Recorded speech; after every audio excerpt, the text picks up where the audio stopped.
wetu ndio walisema Azimio la umoja, tuwe pamoja kwa umoja, kuunganisha Wakenya wote.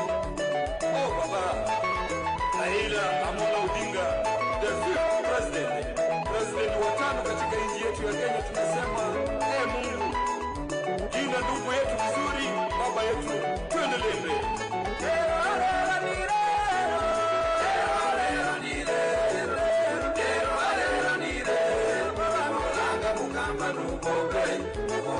Mukamba nugobei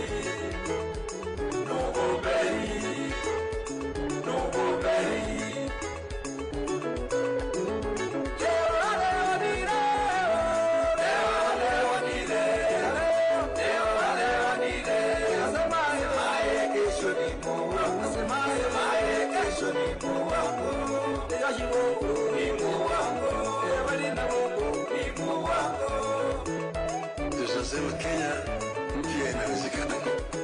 Kama unaamini inawezekana, peperusha kofia yako, peperusha kofia yako bila uoga.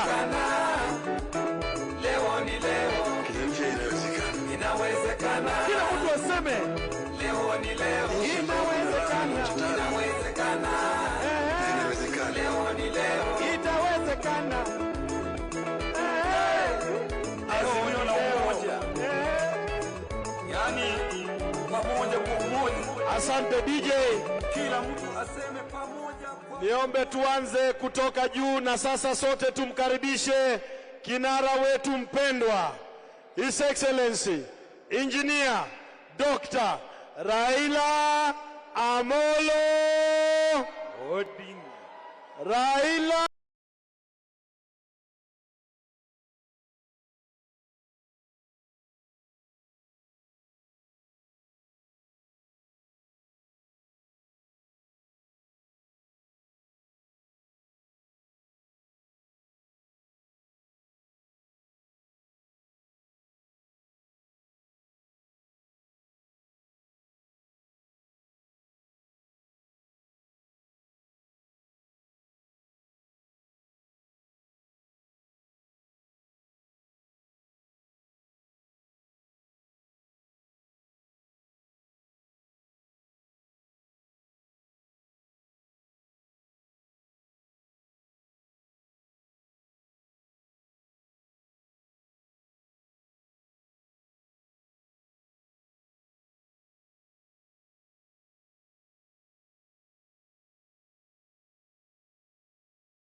kidogo selector. Hapa ni wamama peke yake wameruhusiwa kusimama mbele na kumkaribisha kinara wetu. Wanaume mtatuia radhi. Na sote sasa tumkaribishe kwa shangwe, vigelegele, kinara wetu mpendwa Raila Amolo. Tunasema Kenya mpya inawezekana. Inawezekana.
Akina mama vigelegele.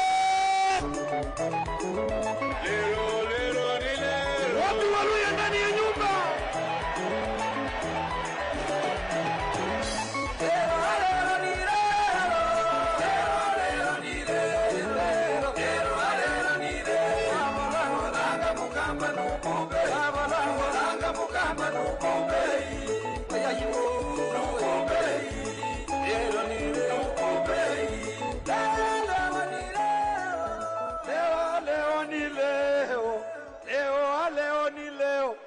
asemaye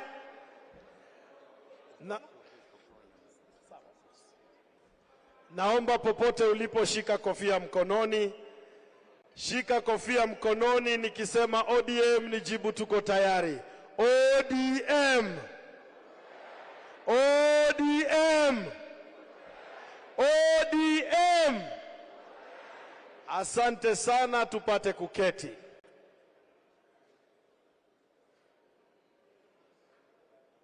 Your Excellency, Prime Minister and African Union High Representative for Infrastructure Development and Party Leader of the ODM Party, Engineer Dr. Raila Amolo Odinga.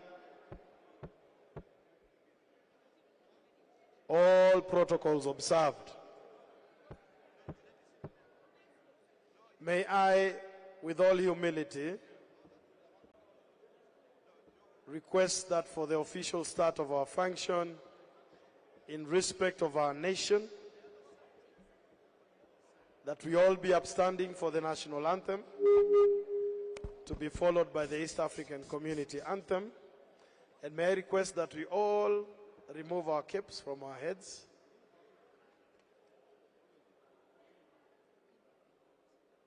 National Anthem.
While we are standing, may I invite men of God, Sheikh Jumangao and Bishop Osoti, to lead us in prayer. Karibu Sheikh.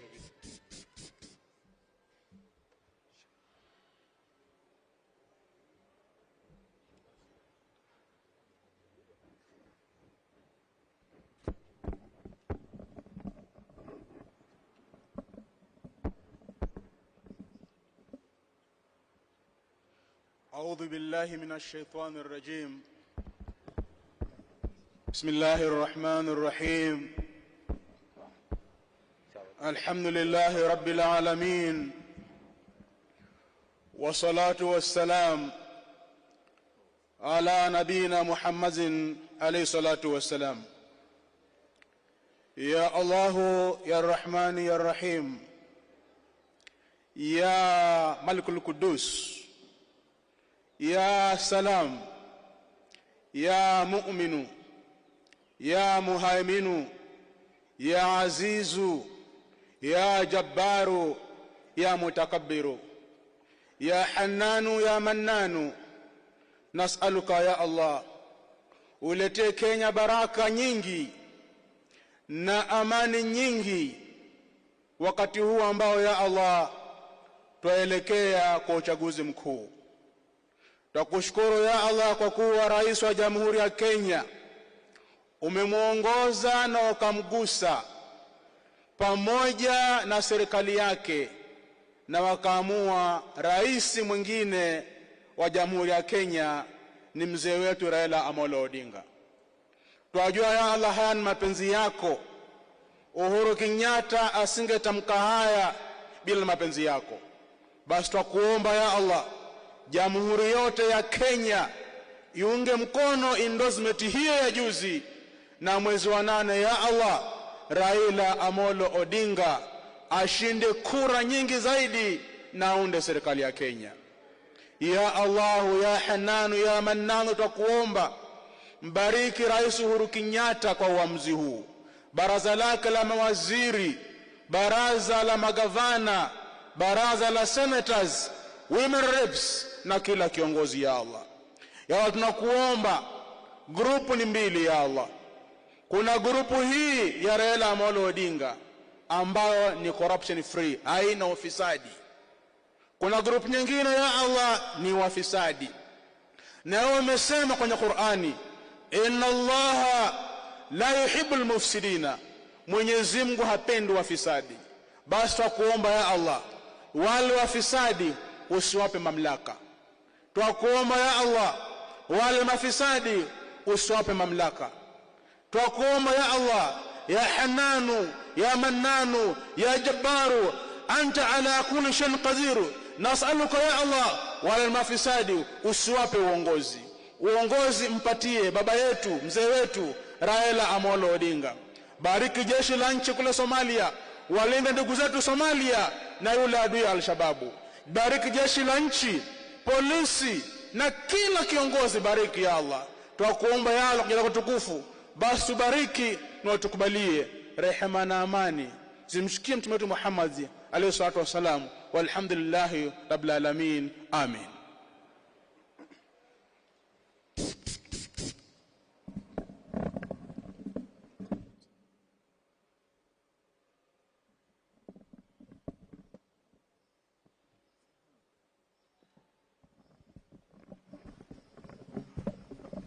As we continue praying, I want to read a verse, then I pray.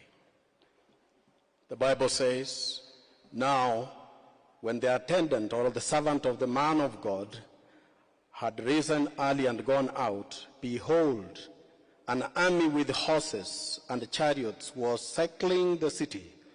And his servant said to him, alas, my master, what shall we do? So he answered, do not fear, for those who are with us are more than those who are with them.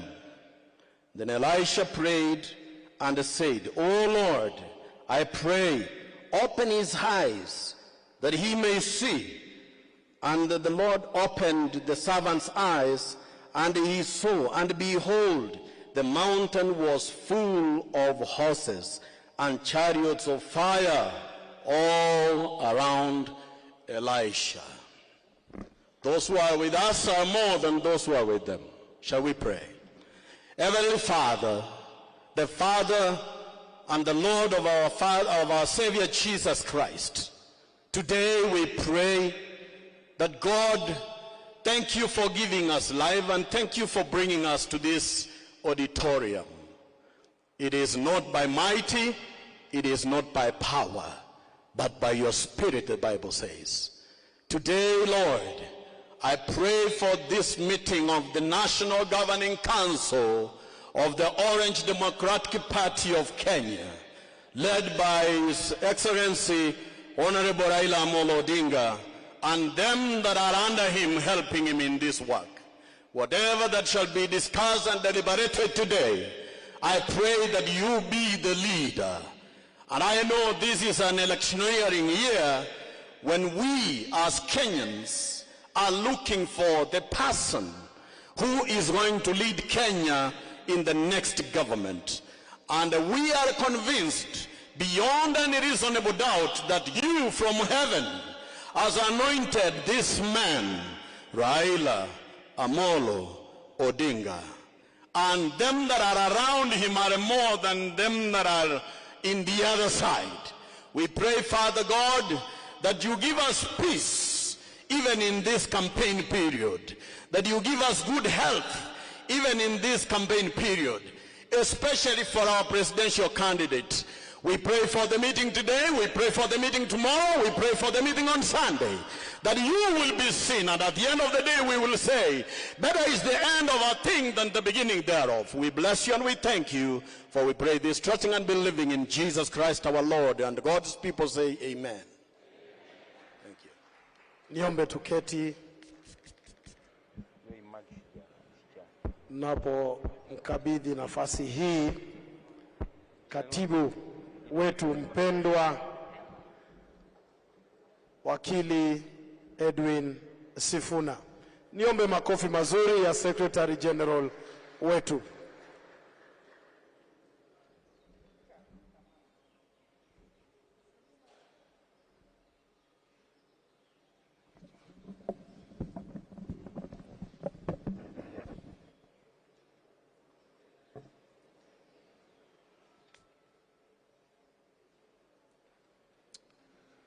Your Excellency, the 5th President of the Republic of Kenya, members of the incoming ruling party, nataka munipeperushie bendera yenu, kofia ya ODM. Tukisema ODM tuseme tuko tayari. ODM! ODM! I want you people to look more lively. This is the last NGC of ODM as an opposition party. Can I see the kofia? ODM, ODM. Your Excellency, it is my distinct honor and pleasure to welcome members of the National Governing Council to this meeting, and it is my statutory duty to read the notice to convene this meeting.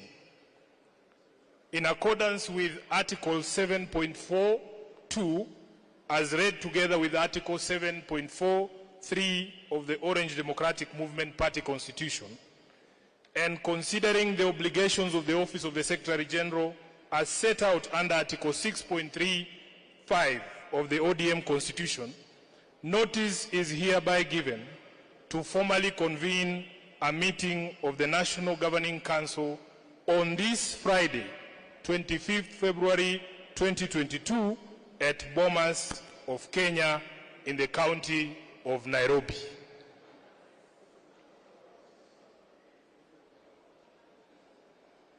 So the agenda of this meeting is as follows. Number 1 is consideration and confirmation of minutes of the National Governing Council meeting held on 1st March 2019. A discussion of the matters arising from those minutes. Then there will be a report by my office, and then resolutions to adopt that report. There will be a presentation of the report on the proposed amendments to the party constitution and election and nomination rules.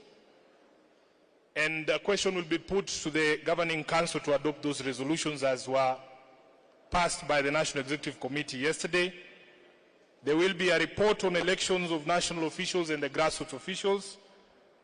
Then there will be the agenda of this party, the ODM party, formally joining the Azimio coalition, and then the question of nomination of a presidential candidate for purposes of the election of August 2022. Your Excellency, that is the agenda of a meeting, and at this particular point in time, I want to very quickly invite the Chairperson of ODM, the National Chairperson of ODM, Honorable John Madi, to take us through the next agenda, which is to formally welcome the delegates and adoption of the agenda. Thank you very much. ODM, ODM, Karibu Chairman.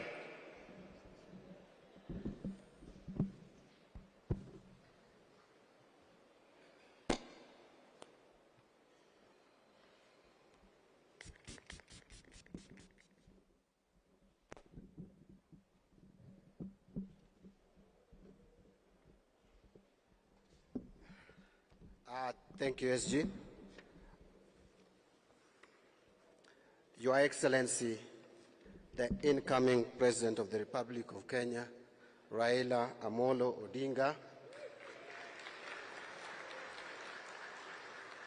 Your Excellency, the Deputy Party Leader and also the Governor for Kakamega County, Wycliffe Oparanya, other members of the National Executive Committee led by the Secretary General, members of the National Governing Council, ODM, ODM. Our slogan is tuko tayari. It is not chungwa moja, it is not mbele pamoja or any other thing. It is tuko Tayari. ODM. Azimio. Asanteni sana. Now, mine is very brief. I want to take this opportunity to welcome you all to our National Governing Council for 2022. I want to remind you, honorable delegates, that this party is a functioning party, that this is the only party in this country which has all its organs functioning. At the top, we have the National Delegates Conference, and we have held the National Delegates Conference regularly and within the stipulated times in our Constitution. We have the National Governing Council, and I've just mentioned that we last held our National Governing Council in Karen on 1st of March 2019. And we have the next organ is NEC. We have the next organ is Central Committee, or Central Management Committee. We also have the Secretariat Management Committee. And then we have our county coordinating committees, branch committees, and us up to the polling station. And they are all functioning. So I want to thank all members, and most particularly the delegates, those who make ODM vibrant at the grassroots. Karibuni sana. I am not making a speech. I want to just take this opportunity now to introduce various delegates so that we know who are in the room. Number one, I will start with the members of the National Executive Committee of the party. If you are here, and I know you are, kindly be upstanding, wave to the delegation, to the conference. Thank you very much. Can we clap for them? Asanteni sana, led by the party leader. After that, I want to move now to another group. That is the Council of Governors, together with their deputies. Council of Governors who are here, could we clap for them? Asanteni sana. You make party vibrant in the counties.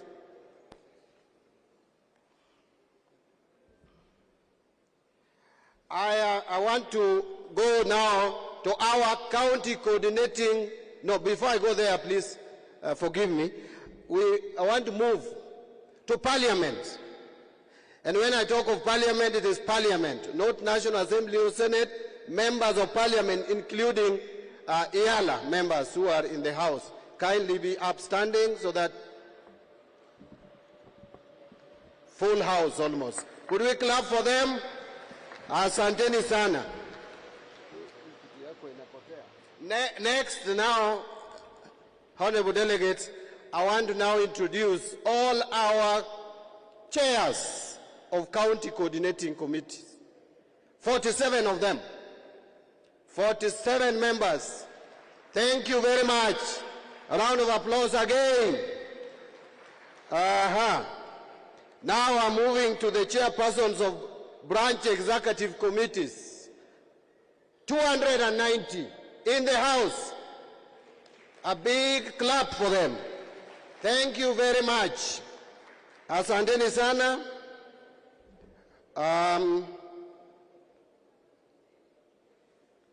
Members of the National Elections Board, karibuni. Then now, could we go to very important organ in the party, members, our majority or minority leadership of various counties, majority and minority leaders in all our 47 counties. I am sure we have, if not majority, but minority in all 47 counties.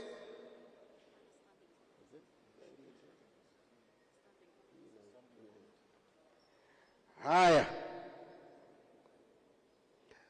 Before I go to our standing committees, let me introduce our officials of the ODM Women League, led by Beth Siengo, who is the chair. Again, another big clap for them. Following that group is the Youth League, led by Ketora. Youth League, Asanteni sana. Another clap. And then we go to Disability League, led by Kakiri. Thank you. Asanteni sana. Finally, I want to introduce the members of our standing committees. We have various standing committees. Standing committees, karibu sana 001, one of our two deputy party leaders is in the house. Standing committees, the standing committees, disciplinary, legal, all the standing committees. I can see all of you are in the house. Clap for them again. Asanteni sana. So, thank you very much. Mine was just to welcome you to Bomas of Kenya and to this National Governing Council. Asanteni sana, and I can see the enthusiasm, the happiness. All our faces are glowing because we are forming the government in a few months' time. Asanteni sana.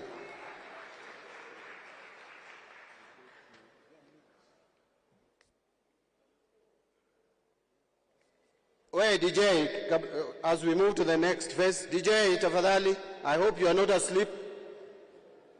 DJ. Asante sana. Delegates, Your Excellency the Fifth, it is now my distinct honor to take you through the minutes of our last NGC. Those who will remember, the last National Governing Council was held here in the great county of Nairobi on the 1st of March 2019 at the Cooperative University in Karen. In your packs, on your tables, there are copies of those minutes, and I want us to go through them together because we will be confirming whether they are a true record of the proceedings of that meeting. So, Your Excellency, if we are together on page 1 of those minutes, the agenda was as set out on that page. And then the meeting was officially convened by the SG at 10:15. There were welcoming remarks by the National Chairperson on the Bombadi that spilled through to page 2 of those minutes. The agenda was adopted as proposed by Mr. Joseph Akaule, a delegate from West Pokot, and seconded by Stella Chepkurui from Kericho County. There was the address by the party leader, that is minute number 5 on page 2. The party leader recalled the change of circumstances from the last NGC in 2019, where the country had moved from flames to a peaceful environment. He also thanked members and supporters for their unwavering support for the BBI process that was ongoing at the moment. So we go to the next page on page 2, meeting number 6. The previous meetings of a meeting on 23rd February were read to the delegates and proposed as true record by Peter Ngeno from Kericho County and seconded by Safia Galgalo, a delegate from Isiolo who sadly has subsequently left us. The report of AST was on several issues: on management of the Building Bridges Initiative, international assignment for the party leader, the establishment of Elections and Nominations Task Force. We cross over to page 4.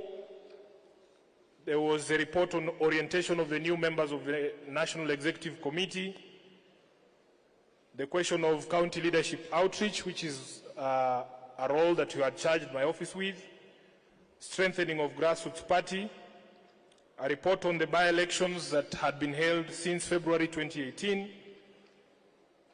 and then on page 5, there was the last report on relocation of the National Secretariat, where we were reporting to you that we were in the process of finalizing relocation from the then headquarters of the party. Then minute number 8, there was presentation of a report of a task force on auditing the party's electoral system. You will remember that this was the task force headed by Catherine Muma, now the chair of the board. And we presented the key findings which spill from page 5 all the way to page 6. So the report covered all those matters. You can see on page 6 the question of From page 5, the question of the key findings, including our party primaries, our dispute resolution mechanisms, the question of party lists, and that is on page 7. And then on page 8, Your Excellency,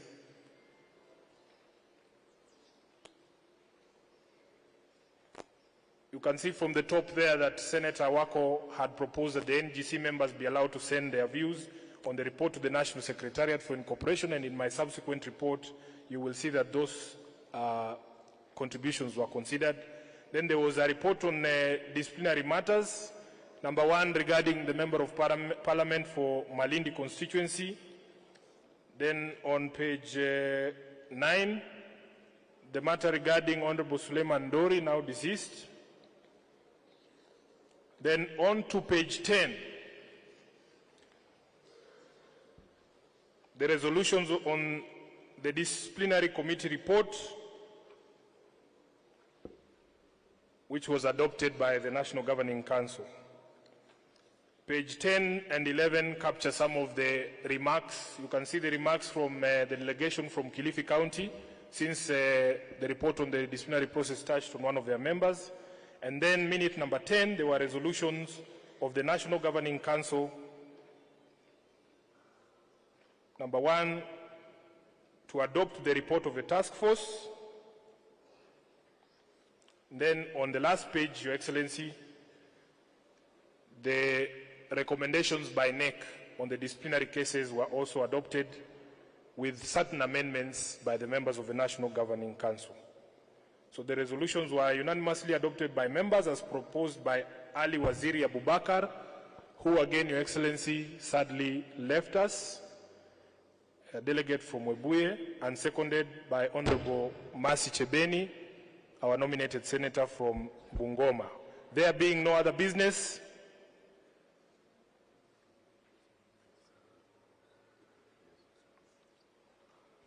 the meeting came to an end at 3:47 p.m. Now, Your Excellency, if you look at your program,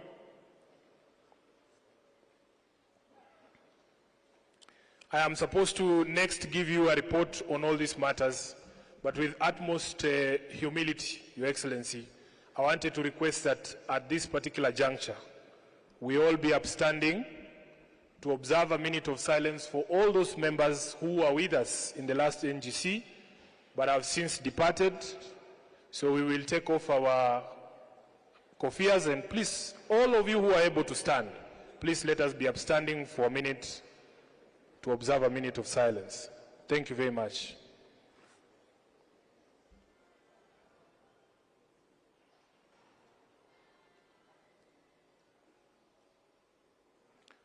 Asanteni sana, you may be seated.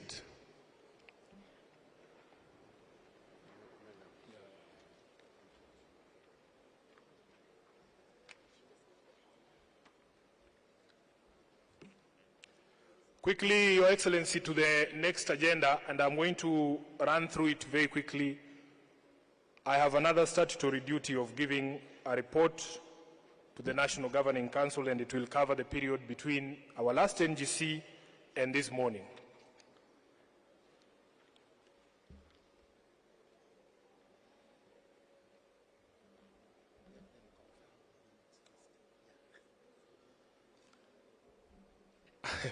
Sorry, Your Excellency, I was getting ahead of myself.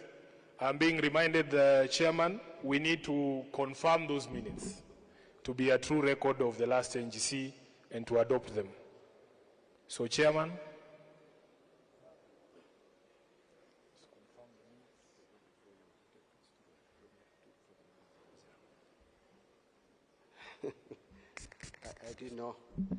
I didn't know Sifuna was taller than me.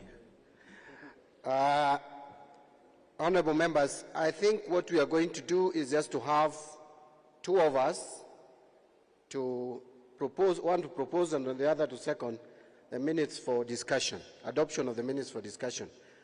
I can see, I saw Kaluma's hand first. Was that Kaluma, or if it's Kaluma, who is seconding? I want a lady from this side. Senator. So you just introduce yourself and tell us what you want to do.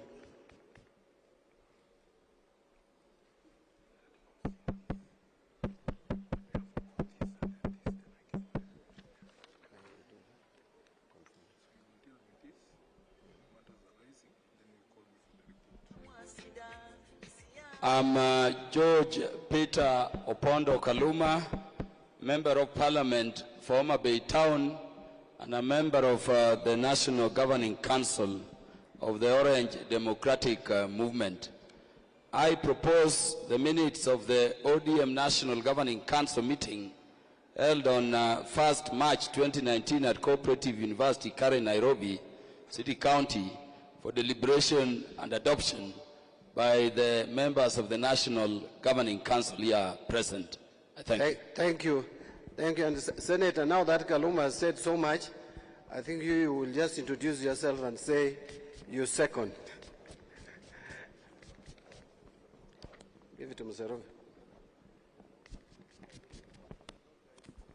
Thank you very much. I'm Senator Dr. Gertrude Musuruve Inima, and a member of the National Governing Council and a solid member of ODM party. I second. Thank you very much. So the minutes have been proposed and seconded. Now, can we proceed to matters arising? Matters arising, and we'll take the shortest time possible, but that does not mean I'm going to gag anyone. So we will go page by page. I hope most members, if not all, have the minutes.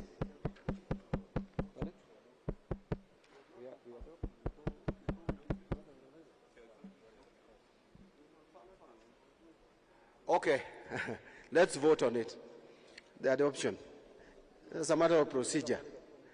Will as many as of that opinion say aye? And those of contrary opinion to say nay? The ayes have it. So it's adopted for discussion. Page 1.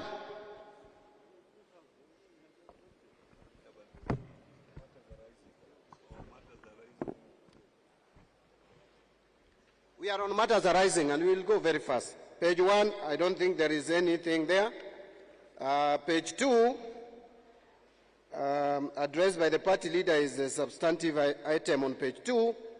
We move to page 3, which was basically the report of the Secretary General, which is coming. Another report is coming shortly after this. Page 4. Page 4, I don't see anything to attract attention of members. Page 5.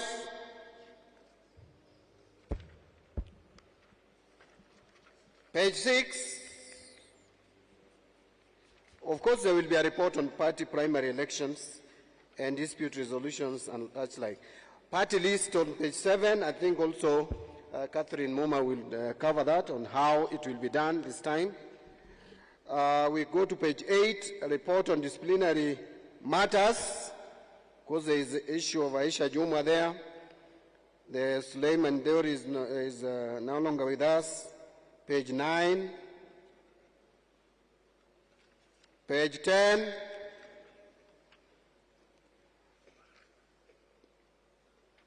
Page 11. And finally, page 12. So I take it that members are okay with the minutes. At this juncture, I want to call upon the Secretary General now to take us through his report. Thank you very much.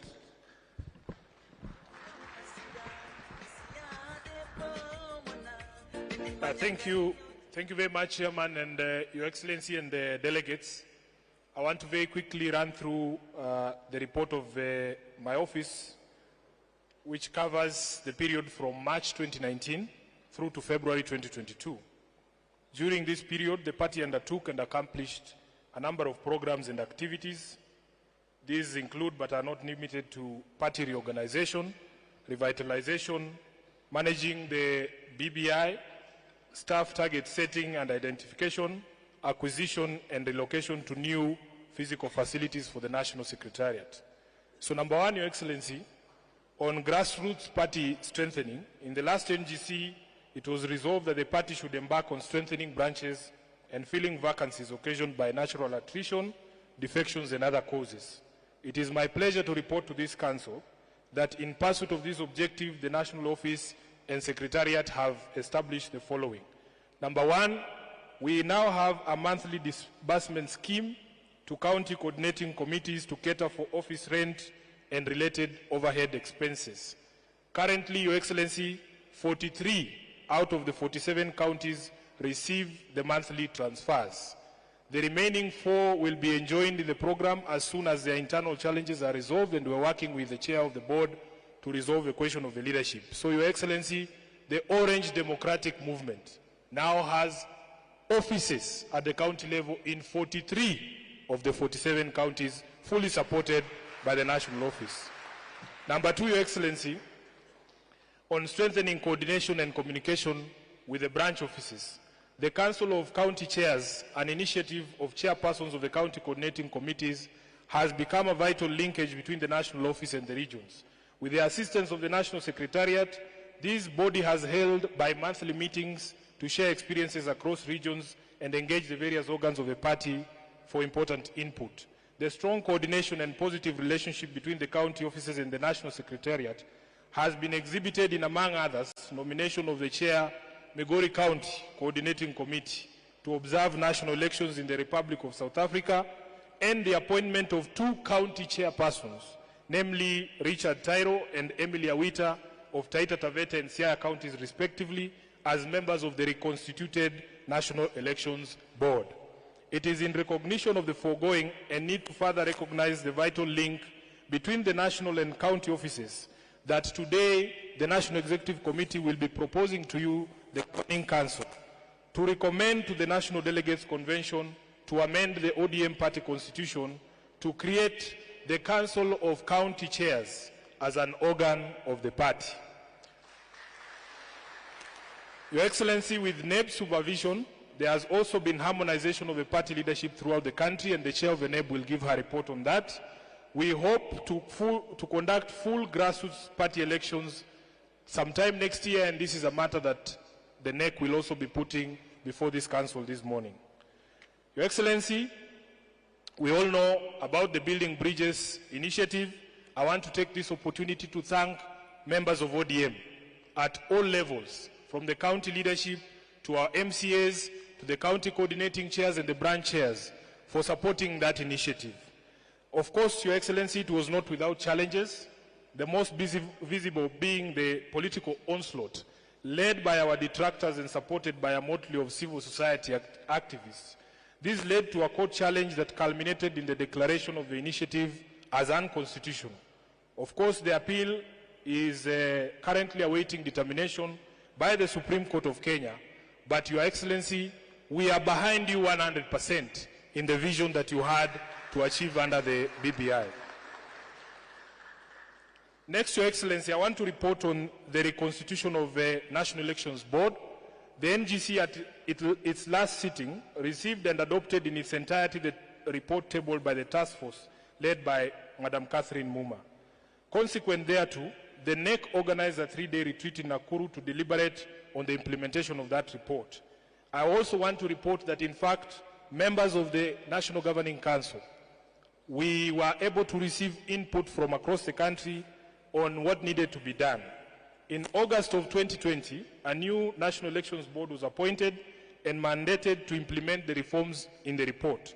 The members of the board are Ms. Catherine Muma, Honorable Richard Tyro, Honorable Abdullahi Dirie, who is the Secretary, Sintei Nchoe from Narok, and Emily Awita from Siaya. Number 5, besides the National Elections Board, the party also appointed a new disciplinary committee whose membership is here present with us, comprising Honorable Professor Ben Sihanya, Dr. Florence Omosa, Honorable Mumi Ngaru, and Ms. Seth Kakusie. I think we've left out my friend Ramadan on this list, and I think he's here with us today. Then, Your Excellency, number 6, following the recommendations of that task force, and consequent to the retreat of the NEC held in Nakuru in May 2019, a Secretariat Management Board was established to spearhead the development and management of the human resource and welfare issues in efforts to continue professionalizing the operations and transforming ODM from movement style to vanguard party mode of operation. This has been done from 3 strategic approaches. First, we seek to support and challenge. We are facilitating the process of dialogue and change and tracking process. When actions do not live up to the words, we will call out the lack of progress. Secondly, we are harnessing the momentum. We are looking for opportunities to identify and inculcate organization culture carriers, those who will embody and embed cultural change, creating multipliers so that the new culture fans out across the party. Thirdly, we have infused a system of and framework for communication and feedback. We are establishing structures to collect feedback and measure success, and by communicating the work across the party, we can encourage a more connected and consistent approach. Formal introduction and embedding of values and beliefs into people management is on our 2019 agenda via a 2-step approach. First is to integrate the values and beliefs into objective setting for performance management. And number 2, to map, integrate, and align the values and beliefs to key people practices, processes, and tools. Engagement with our ideology, values, and beliefs is measured through familiarity with the social democratic ideology, shared values and core beliefs, changes in the way we think and act, and through believing and understanding that living the values and beliefs will have a positive impact on reaching our ready-to-govern strategy. I want to give a report on the by-elections, Your Excellency. The period under review has been a difficult period for the party in electoral performance. Since March 2019, the party has participated in 6 parliamentary and 9 county assembly by-elections and performed as indicated. We participated in Ngenya constituency, Embakasi South, Kibra constituency, Msambweni, Matungu constituency, Bonchari constituency. Out of those, we won 2 and lost 4. So it was not a very good period for us. In the county assembly, Your Excellency, there was a by-election in Abakaile ward in Garissa, which we won, Loyangalani in Marsabit, which we won, Ganda, which we won, Nyacheki, which we won, Dabaso in Kilifi, which we won, Kisumu North, which we won, Mbale in Undanyi ward, Mbale Undanyi ward in Taita Taveta, which we lost, Kiamakoma ward in Kisii County, which we won, and Huruma ward in Uasin Gishu, which we lost. Your Excellency, permit me at this particular juncture, first to salute all our generals, all our officials and members of parliament in these electoral areas for the support that you gave our party candidates during those by-elections. We owe you a great deal of gratitude for the effort in all these electoral areas despite of the result. Your Excellency, please, with your permission, allow me to give a special recognition to our brothers from the larger Gusii area. Watu ya Kisii mpo, led by your governor, Your Excellency Ongwae. The reason I am giving special recognition to them, Your Excellency, is that in Kisii region, we have not lost a single by-election.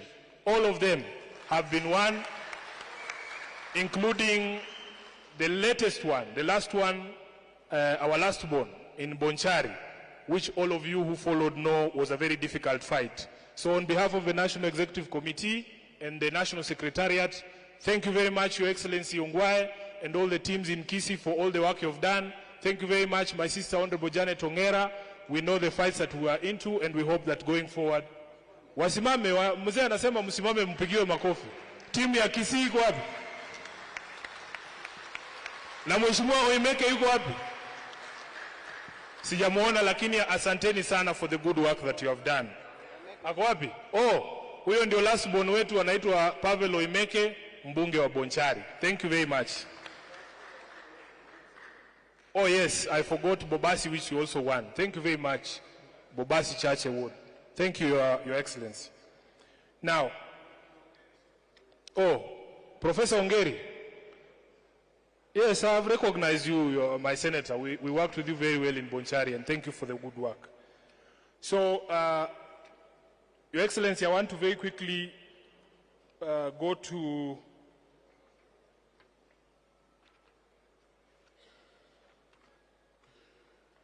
some of the challenges that we have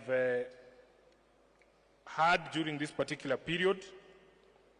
Your Excellency, everybody knows that the outbreak of the COVID-19 pandemic affected our programs and activities adversely. The first casualty was our NGC meeting, which was due in March of 2020, the month the country was forced into a lockdown.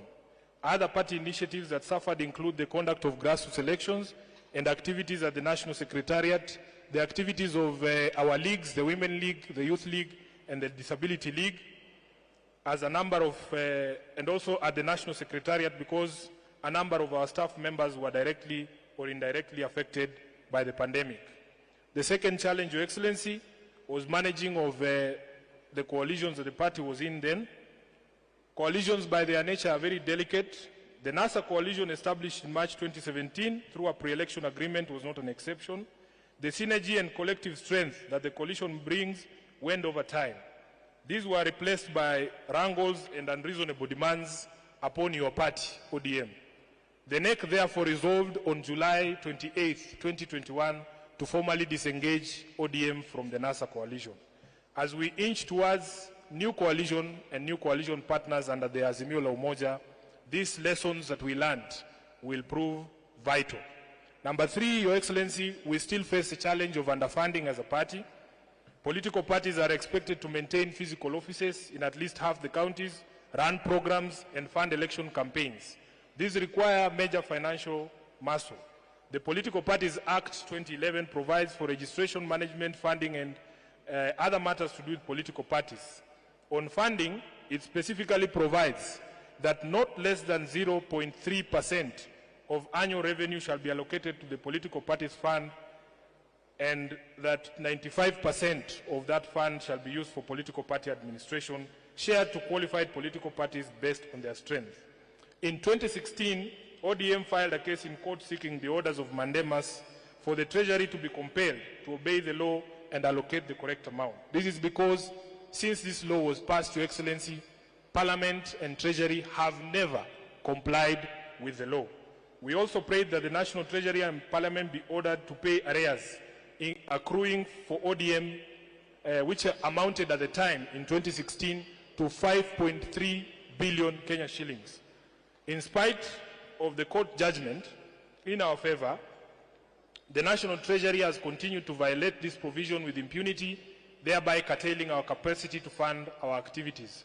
We continue to dialogue with the government for a phased settlement, and during the appropriation for the financial year 2021-2022, the Budget and Appropriation Committee of the National Assembly undertook to factor in the law-mandated amount in the supplementary budget when it is prepared.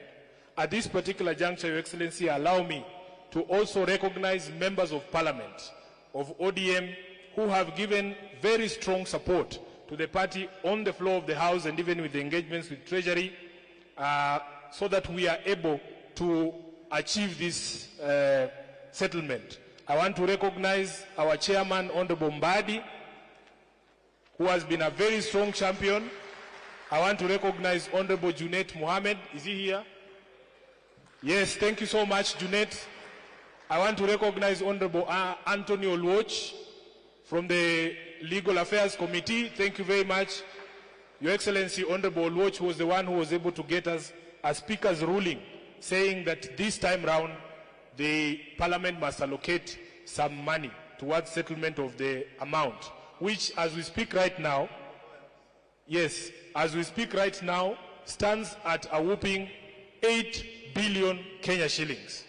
But Your Excellency, as the SG, I am extremely encouraged because next year, you being our president and we being in charge of Treasury, I have no doubt that our 8 billion will come so that hii pesa iingie kujenga chama kule mashinani. I also want to take this opportunity to thank the ODM legal team, led by the chair of the Committee on Legal Affairs, Honorable Tim Wanyonyi, and of course our very able Senator for Siaya, Honorable James Orengo, and all the lawyers who worked on that particular case to ensure that the party is able to get what is due to it. Your Excellency, I want to conclude by saying that some of our governors, our deputy governors, a number of MPs and MCAs are still in arrears with regards to their contributions. And you have given us a directive as the National Secretariat not to be shy to ask about these resources. So I can see most of them are here. Your Excellency, I have established a desk at the back there and a safe. My team has a safe there. So if you know you are a member in arrears, we are willing and ready to receive your money at the back there. In conclusion, Your Excellency, because of the funding challenges, our work plan and subsequently our cash flow management has been a bit tricky, but I believe we will resolve this. In conclusion, the period has been eventful and full of promise, challenges notwithstanding. We must close ranks now as ODM and build a strong and united party that will truly be prepared to take over power in another 5 months. I thank you most gratefully and wish to end it there, Your Excellency. Thank you very much.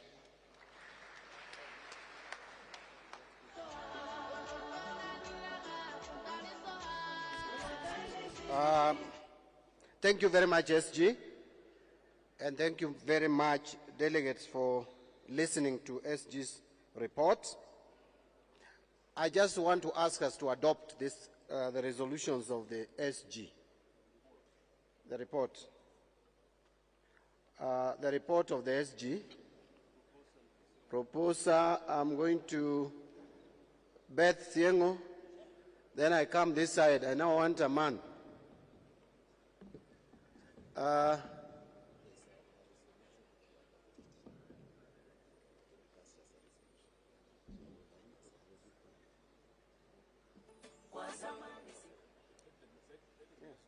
Let's just go ahead. So I hope the mic is there. Then the next, the speaker here, I may not know your name, but yes. So just get another mic to him. Yes, go ahead, Beth. My name is Beth Siengo, the ODM Women League President and a member of National Governing Council. I do here propose the adoption of the report of the SG. Thank you. Thank you very much. Yes, Mike should go there. Right there, yes.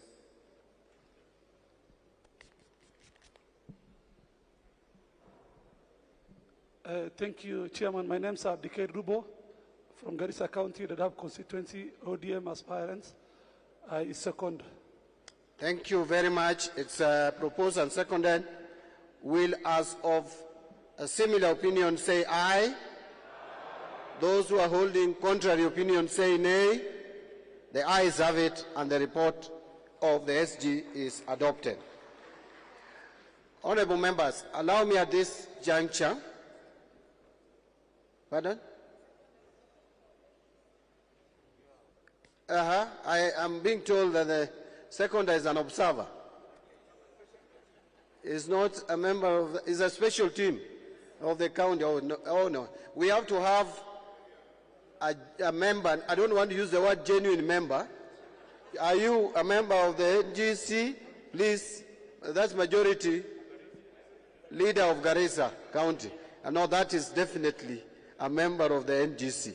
You are also a member by invitation anyway. Yeah. Yes. My name is Honorable Muhammad Ali Sheikh, member of County Assembly, Abagaila Ward, and leader of Minority Party. Also the chairperson for Garissa County. I second. Thank you very much, and thank you, Honorable Wanga, for pointing out that we want to do our things legally and procedurally. Now let's vote again. Those who are supporting that opinion say aye. Those who have a contrary opinion say nay. Now the ayes have it, and the report is adopted.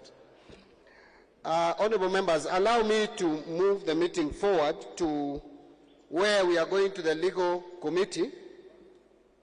The legal committee chairperson is going to present to us a report on proposed amendments to our party constitution, election and nomination rules, and then we will adopt it. So, where is the chair of the legal committee? I can see, I think Tim has already delegated to Wakili.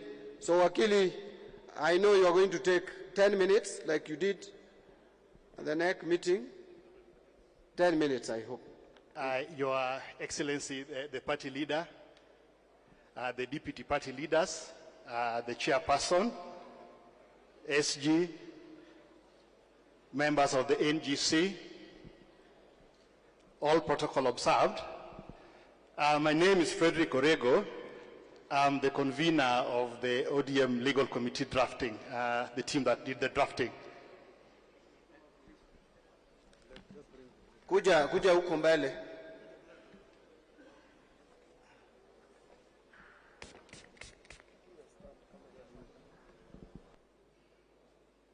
You can adjust the mic the way I see.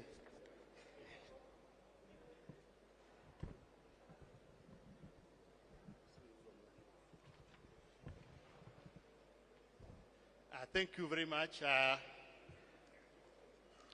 First of all, I'd want to state that my chairperson of the legal committee, the Honorable Tim Wanyonyi, has requested me kindly to present this report on the process for the review and amendment of the Constitution and the nomination rules.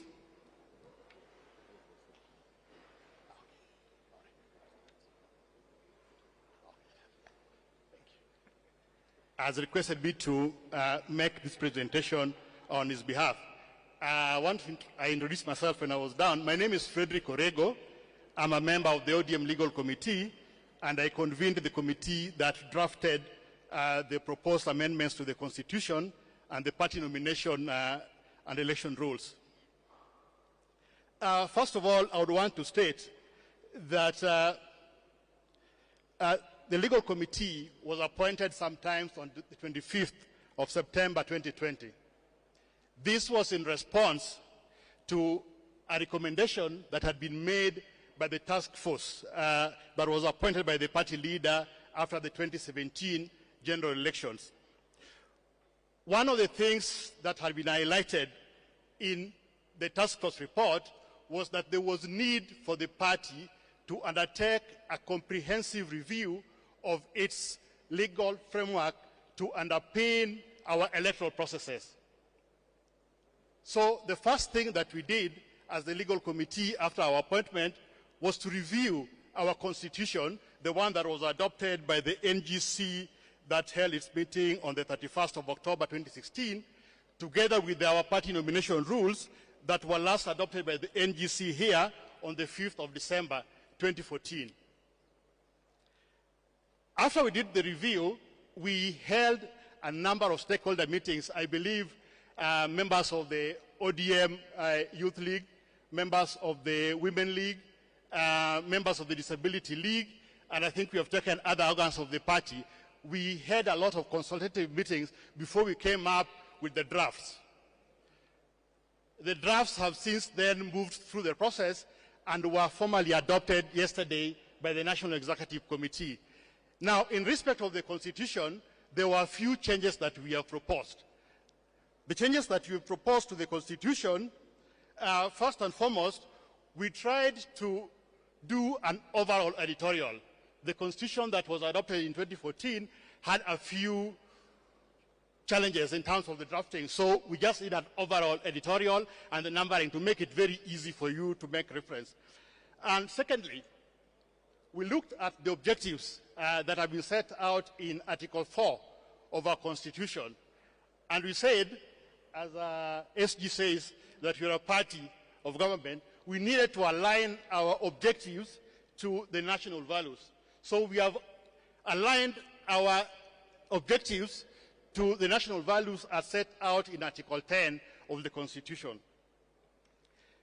The next change that we did to the Constitution is that whereas there are several mentions that have been made of a board of trustees, there is no proper provision of how that board of trustees is supposed to be appointed and how it is supposed to become operational. Now, we have clearly provided for that in the Constitution. Whereas you have provided for the ODM Women League, and we have also provided for the ODM Youth League, you will see that in our current Constitution, we have not made a provision for the Disability League. Now, we have now provided for the ODM Disability League in our Constitution. and SG said, we have now made a provision for our county coordinating committees as an organ of the party under the Constitution, so that our chairpersons will be sitting as members of those organs.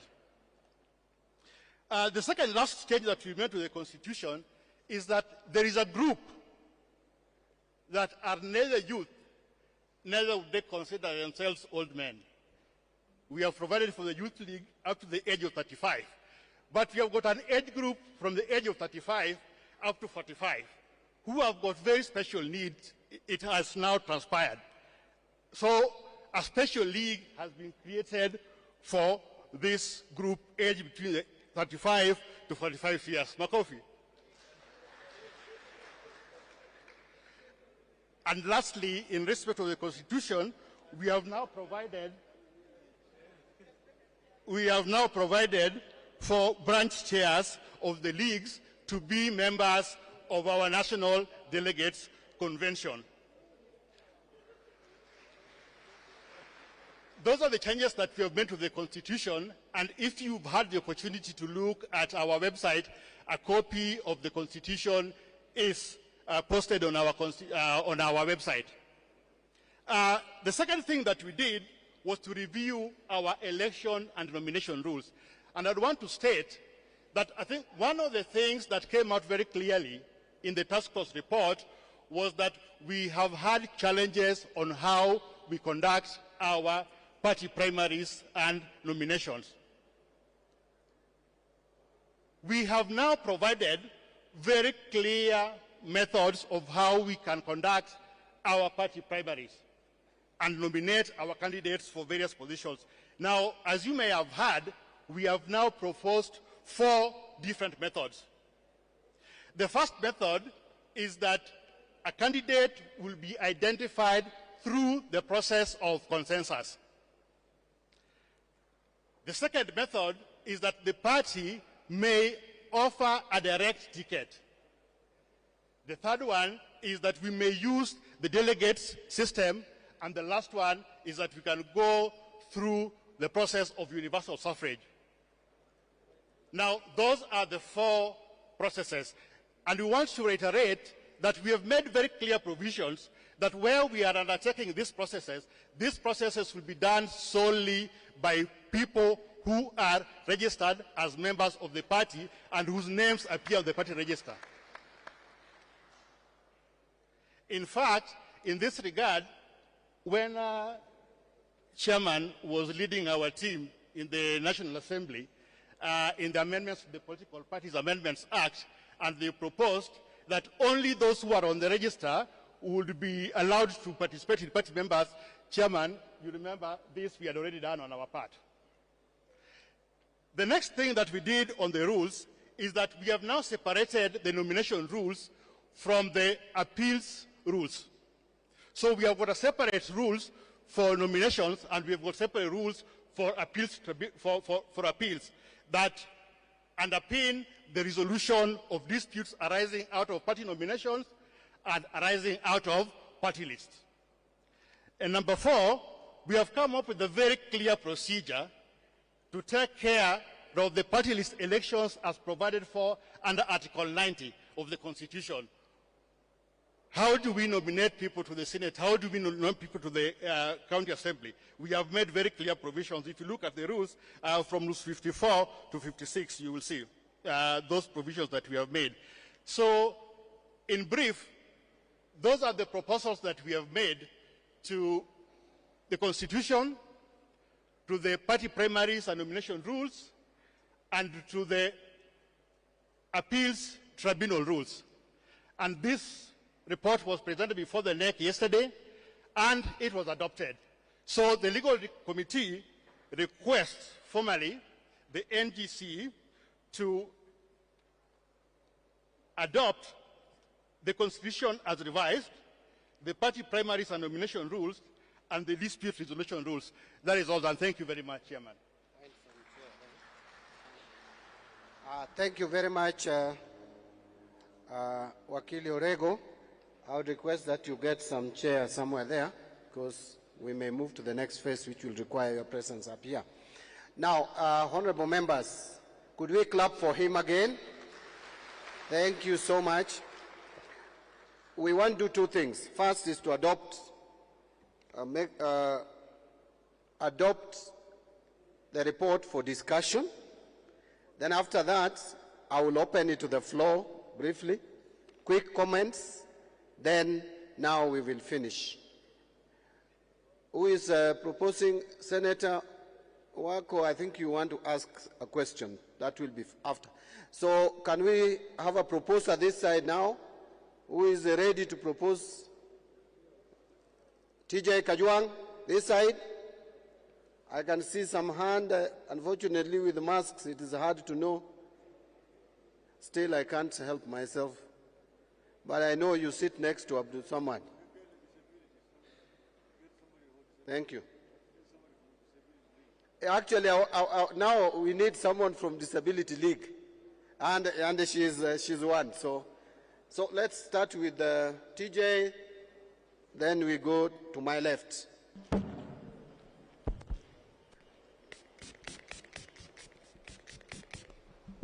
My name is TJ Kajwang, member for Ruaraka constituency and a member of this National Governing Council. I propose that the rules as drafted by the Legal Affairs Committee be adopted and considered. Thank you. The amendments. The amendments to the Constitution, election rules, and nomination, election and nomination rules. Yes, seconder is there. Give it to the lady. Yeah, she's there. I'm Margaret Okech from Siaya County and the Disability Coordinator. I do second. Thank you very much. We are not putting that to vote because we are still discussing. I want to now give a few of us who have concerns to raise, clarifications to seek, and comments. I'll start with the AG Emeritus. Yeah. And then just note what their concerns are, then you respond once. First of all, I want to thank the Legal Committee for an excellent job that they have done. That's my first comment. In fact, I accept all the recommendations, but one, where I think maybe upon further explanations, I may be able to accept. I do not think that we should include in our Constitution some age bracket called the age of 35 to 45. I don't think we should include there, because if it was the intention to align with our Constitution, no such age bracket is recognized under our Constitution, in fact, under any Constitution that I know of. And if you include 35 to 45, the 45 to 55 will come up to be recognized, the 55 to 65 will come up to be recognized, the 65 to 75 will come up to be recognized, and then I will urge very strongly that we recognize the 75 to 85 where I belong. If we are aligning our Constitution, then we just recognize the youth as per the Constitution, which I believe is up to the age of 36, up to the age of 35. Then we recognize, because it's recognized under our Constitution, the old people, 65 and above. But to bring in these brackets in between, I believe that we are not going in the right path. So honestly, I really want it to be explained, but I think that one would respectfully suggest we don't follow it. But all others, I recommend fully. May I take this opportunity also on the Secretary General's report just to comment? It was an excellent report. I would urge, since I was in BBI, I would urge that those who are drafting our election manifesto should commit themselves to some of the recommendations contained in the BBI, which were excellent for this country. Thank you. Thank you very much, Senator Wako. I don't know, this age bracket you are questioning, I don't know how it is called in Mulembe Nation. Where I come from is called a tegno. And it gives us problems. Politicians will tell you how to deal with it. But the next one, yes, I'll give Jeanette first. Then I will focus at the back because we don't want to exclude those who are at the back in the discussion. Those with the mic, please. We want people who are fast. Can we have about 3 people? Can we have about 3 of you want to be here? Give it to Jeanette here. And I need more mics so that we can minimize the time wastage as we move the mic around. Chairman, thank you very much for giving me an opportunity. Chairman, first I want also to thank the legal committee for the proposals that they have made that are far-reaching. Chairman, the issue of the nomination rules that they have just proposed. Chairman, one of the biggest problems our party has suffered from is nominations. And the country and the media subjects higher, scale on ODM than any other party. You will think that it is only ODM that is supposed to do nomination in Kenya. All other parties can do whatever they want. Now, these small parties that are mushrooming now are giving us problems because they are promising their candidates direct tickets. All popular candidates want to be in ODM, but they are being poached and being told, come, we'll give you direct ticket, don't get involved in nomination. So I want to propose that if a candidate has been identified scientifically through opinion poll is popular, let the National Election Board be mandated to give him direct ticket. Because this issue of 2007, 2013, 2017, it's only ODM that is held accountable on nominations. Jubilee, nobody holds them accountable. For Kenya, nobody holds them accountable. Any other party. So it is my opinion that if you have been identified scientifically, please, like the way I am, let me not say, okay.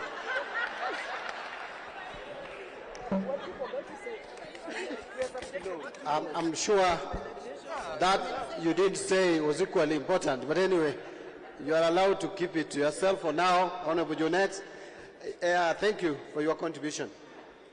I'm sure we are noting them. Is there anyone at the back? At the back? If not, then I'll come here and give Zuleha. Then I'll come that side. But I don't want it just to be for members of parliament. We also have other members of the National Governing Council. So if you are not a member of parliament, you will be lucky. Oh, I can see Governor is here. But let's start with Zuleha. Thank you very much for the opportunity and for the presentation. I also wanted to second Senator Amos Wako regarding the League of 35-year-olds to 45-year-olds, if that can be expanded. I think the idea is to support people who are in the economically dependent group in any society, and the group of 36 to 64 are considered the economically active. So ukifika 35, we kubali tu me grow up.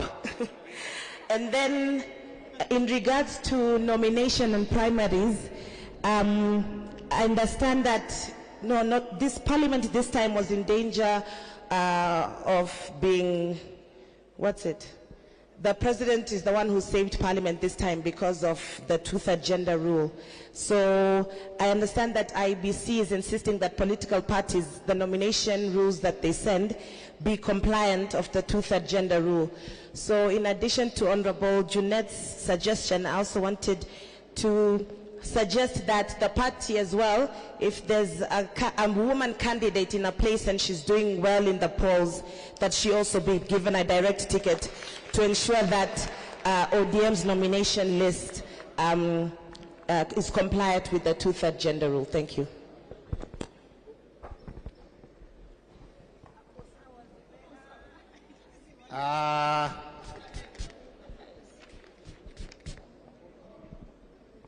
I'd mentioned Professor Nyong'o's name, or his position without a name. Then I'll come to, is it Danita? Yeah. And then I'll give maybe 3 more after that. Mr. Chairman, my name is Anyang Nyong'o. I'm the governor of Kisumu County and the founder secretary general of this great party called ODM. Mr. Chairman, I want to thank you very much and your team for organizing this very good national governing council and having an agenda which is serious and seriously followed. Let me thank you. The point that Honorable Junet Mohammed has raised is very important, and I think it must be taken as central to the party's ideology. A party is like a club to which members belong because they're pursuing and believe in something. What Unite is saying will be important if we make our branches serious. And secondly, if the National Elections Board become as clean as Caesar's wife. And I must say that under my sister, Kathy Mumma, the National Elections Board has started on that journey which we all appreciate. And Mr. Chairman, that means therefore that branches, as indeed stated in our Constitution, must be active throughout the year, and when they hold party elections at the branch level, they too must use scientific methods to arrive at those who are given positions of responsibility. Then that becomes a culture in the whole party, which then when it exercises at the national level is something that we are all used to. So I think the statement that Junet Mohammed has made is very important. I hope after this National Governing Council, it can be pursued to be implemented in reality continuously to protect us from these small parties which come by night, go to elections and disappear after elections. ODM has remained significant in this country because it is the only party which has been there since it is founded and practices its constitution, its election rules, and its ideology continuously. And so, Mr. Chairman, sir, this scientific method must not at any time be abused. But I'm quite sure, given a party like ours and an election board like Kathy's, I'm sure it will be used proactively for the generations to come. Thank you very much. I think we have really benefited from the wise words from our Secretary General Emeritus. I just want to give direction. We will also have a plenary. We are going to have a plenary. So at this point, I want just quick comments on the amendments to the Constitution, election and nomination rules. Danita. Thank you, Chair. My name is Honorable Denita Gatti. I'm currently a Member of Parliament for Persons with Disabilities in the National Assembly and a member of the NGC. Chair, I want to commend the ODM party on behalf of the community of persons with disabilities that belong to the ODM party. And I want to also say that even as we move forward with the scientific research, Mr. Chairman, scientific research can also bend a little bit to look at persons with disabilities in the political circle, so that persons with disabilities are also able to offer themselves not only as voters, but also as candidates eligible for election in this country. So, Mr. Chairman, on behalf of the persons with disabilities of the ODM party, I want to say that the polls can be more inclusive also, so that the scientific research can also look at the popularity of persons with disabilities from the ward level to the Senate level to the governor level, so that we are also taking part in the political process. I thank you, Chair. Thank you. Anything new on these rules? I'll give Ketora the final chance because These age brackets came from the Youth League. But Ketora, just wait a minute. I still have 3 more speakers ahead of you. I can see some hand at the back. I'll give you the first chance. Then Janet Ongera. I'll finish with Babu Owino. At the back. Yes, introduce yourself. Aden kutoka Wajia. Kwanza mimi nasalamia Papa. Yeye anajua watu kutoka Wajia West. From 1997 mpaka wa leo tuko nyuma yake. Lakini Papa, nataka kupongeza kijana mmoja tu katika Northern Kenya ambaye ni MP peke yake. Wacha asimame wapi Ahmed. Peke yake ndio MP katika Northern Kenya. Ushike mkono tafadhali, mimi naomba kijana ushike mkono kabisa kabisa. Now that was a sweet one. I'm struggling to place it in our constitution and nomination amendments to the constitution and nomination rules. But now let's bring the mic here to Janet. Thank you, Chairman. Thank you, Chairman. Baba, hi. All protocols observed. Chairman, I wanted to comment on the issue that Junet brought, which I think is a very important issue. First of all, let me introduce myself. I'm Senator Janet Ongera, the first woman executive director who made this party get over 100 members of parliament, together with the indefatigable governor, Senator Anyang' Nyong'o. The issue that Junet raised is a very important issue, but we must be very specific. When you are talking about a scientific opinion poll, who is going to conduct it? Because I can easily go and bribe somebody with 1 million shillings to make me be the leading opinion poll. Recently, I must say that some pollsters were sent around, and to my disappointment, and I have it in my phone, they sent me messages saying they have been sent, and should I give them something small, then they would make me be the leading candidate for governorship. We have to be very careful with pollsters. We must, as the Senator or Governor Nyong'o said, be like Caesar's wife. But it is a very good step that will bring us the best candidates, and in the view of small parties which are already eating into us as we speak. There are so many small parties that have come up, and they are taking our strong ODM members. We have to be very careful. If we use opinion poll, let it be above Caesar's wife. Thank you.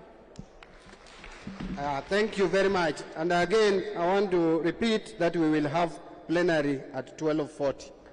Now, the last, Babu, then Ketora, prepare, and you can even come. Honorable members, we may not have everyone contribute to this. As I can see, most of you, if not all, are contributing to the plenary. Yeah. Thank you very much, Your Excellency, the Fifth President of the Republic of Kenya. All protocol observed. I would like to third what Honorable Junet Mohamed talked about. And party, indeed, is like a club. Your Excellency, you realize that there are those people who join this party. They use it as a vehicle. Once elected, they run as fast as they came in. And disloyalty to a party leader, together with the party, must always be punished instantly, while loyalty to the party leader and the party must be rewarded in installments. Lastly, on what Honorable Wako said, Honorable Wako, I'm opposing what you said in totality. That one, life is about the isness, not the oughtness. We have the two isness here. The first isness is that we have the age of the youth, which is 18 to 35. That is what is existing as a fact, but not a factoid. Whatever has been amended to include the age between 35 to 45, those people seem to be youthful or are youthful. Therefore, that is another isness. What you are saying, the age that will come between 45 to 55, that is the oddness. We don't know whether it will come or not. So let us not bank on that and bank on what is there. Be that as it may, I rest my case. And I support what Honorable Junet said with all my body parts and organs. Thank you. Thank you. If I was in Parliament, if we were in Parliament, I would have ordered for some parts of your speech to be expunged. But now, members, delegates, I want to ask Ketora to make a quick remarks. Ketora, please give Ketora the mic. Then we move. The rest of you will speak at the plenary.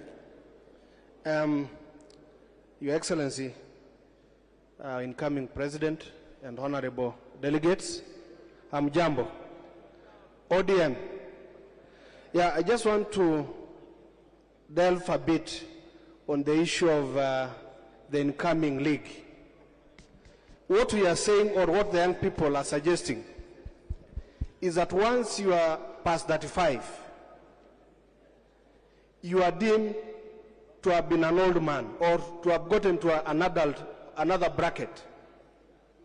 And at that age of 35 and 45, that is when you are carrying the bigger responsibility of the society, of their family and everything.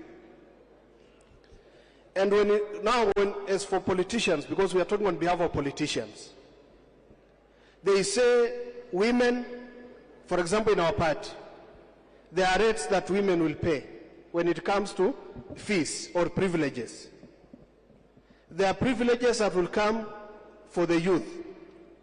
And we are saying, so where is the privileges of these other active people beyond 35 and 45? They are out there, they have a bigger burden, they have a bigger responsibility, and they also want to be fully active in politics. That's one. Number two, there is what is called transitional clause, even in our youth league constitution, or in our rules and regulations as a league. Now, that transitional clause must also be captured within the party constitution, so that those young people who have transitioned, the party could draw them or could get them easily for membership and many other activities that they can do for the party. Thank you. So that is the thought behind the creation of that other branch. It is not the age, it's not about the age, but it is about the branch, another branch that the young people are proposing, so that they can as well enjoy the privileges that comes from the party. Asanteni. I want to be fair to the youth, because honorable members, I want to just explain something, that for us to bring something here, there must have been some consideration at the Central Committee, National Executive Committee, and now it comes to the National Governing Council. Just to give chance to one more youth. There is a lady in blue. Could you come forward, come somewhere near where you can get the mic, and just explain a bit. And I will request the chair of our board, because this proposal actually came from her, I remember, in consultation with the youth movement across the country. Then after that, we can make a decision. Thank you. Karibu. Then introduce yourself. Good afternoon, everyone. Any position you hold. His Excellency Prime Minister and the Fifth President of the Nation. My name is Irene Acheng Ayimba. I represent the Youth League. So there's been a lot that's been said. Thank you so much for the opportunities, and thank you for that. Chair, thank you for this particular honor. So there's been stuff that has been said that touch on posterity, really. First, let me go to what Ketora has said, probably because it's last. He's spoken about the age group that we are supposed to work on between the ages of 35 and 45. Usually has a very good way of expressing it. But Baba, you have clearly said, and it's been about policy, it's been about constitution. And when we start moving away from it, it's not so much of the fact that we rely on the fact that you will be there or somebody with goodwill. We can always have someone coming in who's not necessarily as philanthropic and necessarily as futuristic as you are for Kenya. So it's possible that some of these things, when they're anchored in law, they're likely to be abused. Going on to what Junet had said, we have scientific, then we have organic. But at the same time, it's not like Kenya is operating in vacuums. Kenya has a way of operating within institutions that have leadership or characters that work in it that are questionable. So when we speak about having a scientific method, I am more worried about the fact that there will be somebody who's occupying that office whose character is not meriting what we are facing. Recently, Ngilu said something. She said to, I think, Mutulaura gathering, she said that you will lie to Kalonzo and tell him, oh, you are a president, because you're seeking for your own position, and then we do not make it. Here in our beloved party, we have this spirit of already there. And there's a lot of that is moving with us. So even when it is clear that we are headed there, Baba, you're getting this thing. For me, I know I'm convicted. As a Nyalego, your mother is a Nyalego. So as a Nyalego today, just like your mother's representative, you are getting it.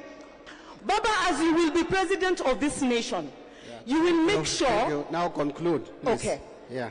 You will make sure that a lot of these things are done. So by the time I do not occupy a seat, I'm not vying for anything, but by the time I do not occupy it, but I believe in the character of the person who's occupying the presidency, so that the policies that are already within the constitution will as such be formulated, I think I should be confident. Thank you. So we will say that we are having a system, and then the nominations are going to be messed up because the character of the people occupying that office are questionable, then we get it messed up. Your speech is so good, but I don't know whether it has helped me on the issue of the youth. Now, can we have Catherine Muma? Yeah. Excellency, Your Excellency, Party Leader, and honorable members of the National Governing Council, I am the one who proposed that we create a league to accommodate youths aged 35 and 45. This is the reason why I did it. When we went around the country to enforce the grassroots elections, I asked all those people who are 35 and above, not to stand for election for any position in the Youth League. I would like to report that everywhere we went, the youth protested, and they actually asked us that they cannot be in a party and at their prime level, when they have a lot of energies, we remove them from an organ where they can operate. So we felt, since we need a referendum to change the definition of a youth, the best way to go is to create a structure where this age group can also participate the way they have been participating in the other leagues. I would urge the Council to consider this as a unique issue for the party and support the youth in this regard. Thank you very much.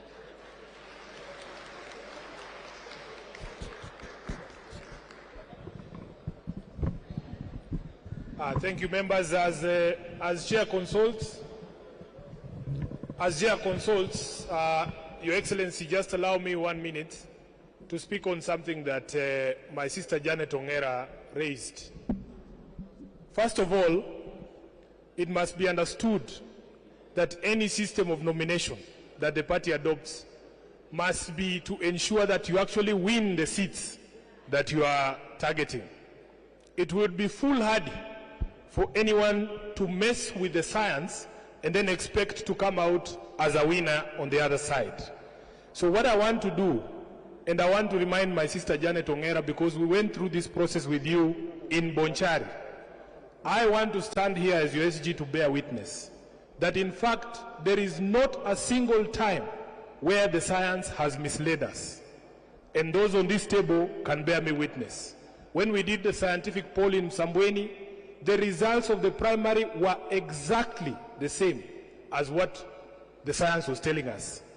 In Bonchari, we employed science and it was showing us that in fact if you gave that gentleman called Oimeke the ticket, he would win.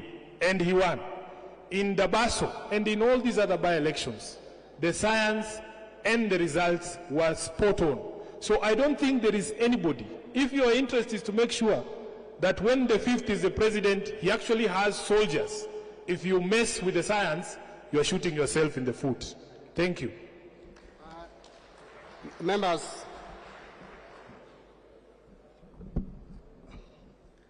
I want to kindly invite our party leader to say something about these two issues, the youth and the issue of the opinion polls, which has come up very strongly.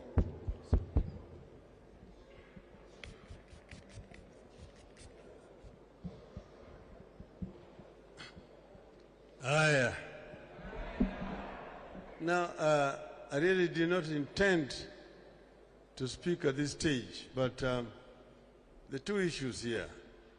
One is about the youth. And I've been saying that the difference between the old and the young is just one. That the young have at one time been, the old have at one time been young. They have been youth. But the youth have never been old. So they don't know what it means to be old.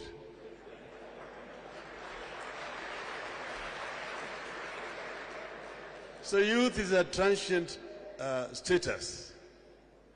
I have been myself involved in the youth movement for a long time. I used to be the Secretary General of Federation of Kenyan Students in Europe. And I traveled across all Europe organizing Kenyans. And we were members of International Union of Students, IUS, at that time. And the youth has always been defined universally. That youth is from 1 or 0 to 35. That's what it is. From 35 to 45, what you're talking about, that is early middle age. There's early middle age, there's middle age, there's late middle age, there's early old age, middle old age, and late old age. So that's what it is. So what I see here is reluctance to transit from the youth to middle age. There's no need to create another class here. Once you reach 35, kumekucha.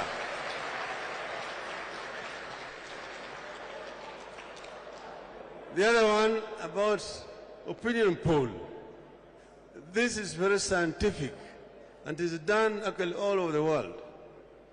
And you don't just rely on one company. You can put 2 or 3 of them and compare the results. But don't abandon this and then take us somewhere where we know the results are very clear. You remember in Sambweni we had the problem. We had to go for a primary. And when we were going to go for a primary, the one who forced us on primary bolt and went the other side. So what we want to say is that let us agree. First, consensus. If consensus does not work, then you do a poll. If that is not accepted, then you go for delegates. Third, you can go for universal. This is what we're saying. Have options so that we make this process simple and cost-effective for the party. Thank you. You know, listening to the party leader, I'm even wondering whether Wakili has anything to say. I think he has none, because there were just 2 issues. There was the issue of the age, and then the issue of opinion polling, and whether we should conduct our nomination processes the way we have been doing it. and I think the party leader has spoken to the two. I am not saying whatever party leader says is final, but it should be respected. So I am just going to put the question. I'm going to put the question, and the convention will agree or disagree. Sawa. But before I put the question, there is supposed to be an amendment. The one for age bracket is already in our proposed rules. So I want to ask Senator Wako to propose for the amendment on the proposed rules to remove this the age bracket that was being created by the party, which is 36 to 45 years. Then we get seconder, we vote on that, then we now vote on the entire agenda. Karibu, Senate. Thank you very much. I must say that our party leader is a man of wisdom, and that's why we want him to be the 5th president of the Republic of Kenya. I move that the report of the legal committee be adopted, save that the proposed amendments dealing with the age bracket 35 to 45 be deleted. I so move. Seconder, this side. Now you can give it to Solea so that we save on time. Okay. Okay, I second, and I just wanted to tell the youth, if you want to chill with the big boys, Wachara Youth League. Asante sana. So, I want to propose that we amend the proposed constitution, amendment to the constitution, party constitution, election and nomination rules, and remove the proposed age bracket of 35 to 45. Will as of that opinion say aye? Those with contrary opinion say nay? The ayes have it. Asante sana. Then that takes me now to propose for adoption of our ODM party amendments. I want to be very clear. Amendments to the ODM party constitution and election rules and election and nomination rules as amended be adopted. Will as of that opinion say aye? Those with contrary opinion to say nay? The ayes have it. Thank you, honorable delegates. We are moving to the next agenda, and I'm just checking on time again. I think we are 5 minutes late, but that's not so bad. We want to get a report on 1, election of national and grassroots officials, 2, Azimio coalition, and then we'll go to nomination of presidential candidates. Now, we are going to start with elections of national and grassroots officials.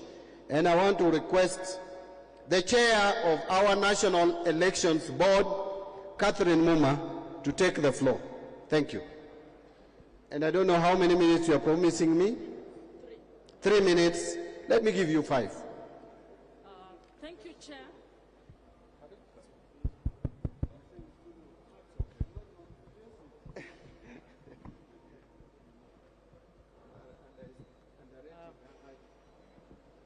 Thank you, Chair. My report will be quick.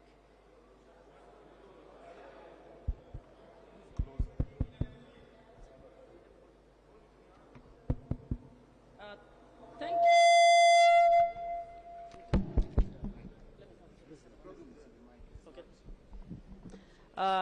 Thank you very much. My report will be quick. We were appointed, the National Elections Board was appointed in August 2020, and immediately after our appointment, we set out to work with the legal committee to prepare the rules for party grassroots elections which the legal committee has presented and I will not dwell on. We then embarked to prepare to carry out the party grassroots elections because the party grassroots elections were due in 2020. But because of the COVID-19 situation in the country and the presidential directive that there should be no political party meetings, the National Elections Board guided the country, the party, to get into party grassroots elections through consensus. Most of our counties opted to carry out party grassroots elections through harmonizations.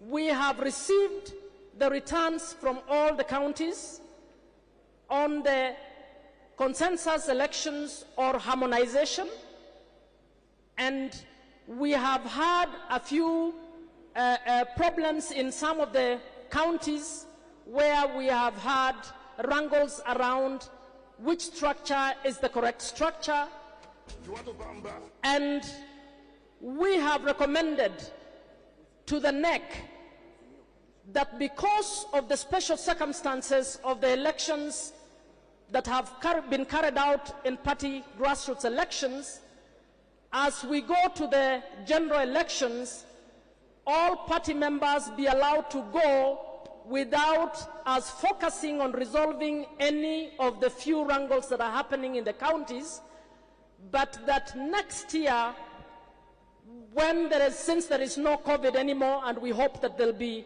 no situation that will hold us, that within next year, we carry out proper grassroots elections, beginning the polling center where we will involve every member of the party. So we have recommended the adoption of this rule for the party grassroots elections, and we are urging our members to focus on the general elections rather than the resolving of issues relating to party grassroots structures. For the National Executive Committee, which is the highest organ, this sitting is the sitting that will have carried out those elections. Similar to the other structures, we are proposing that the National Executive Committee structure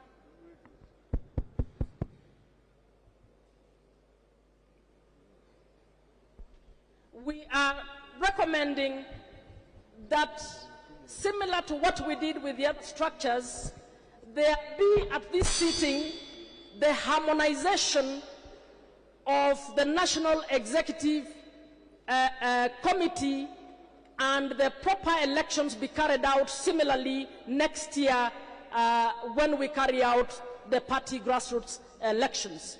So I would want the Executive Director to come and present the agreement of the NEC on the harmonization of the National Executive Committee. Thank you very much.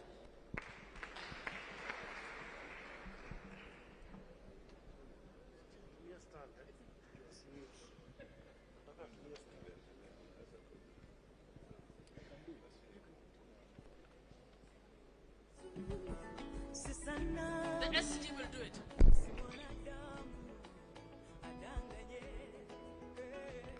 Yeah, Your Excellency,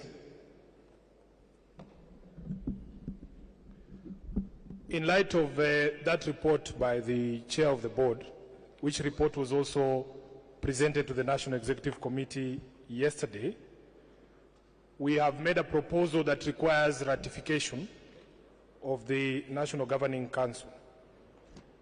And this is the proposal that, in light of the challenges of the past 2 years, brought about by the COVID pandemic that made it impossible or difficult to conduct grassroots elections as envisaged and the elections of the national officials as envisaged, it be proposed to the National Governing Council to defer elections of national officials to sometime next year, and that harmonization be done to fill existing vacancies in the National Executive Committee brought about by national attrition or defection for the time being. That is what was resolved yesterday by NEC and which requires ratification by this sitting. Thank you very much, Your Excellency.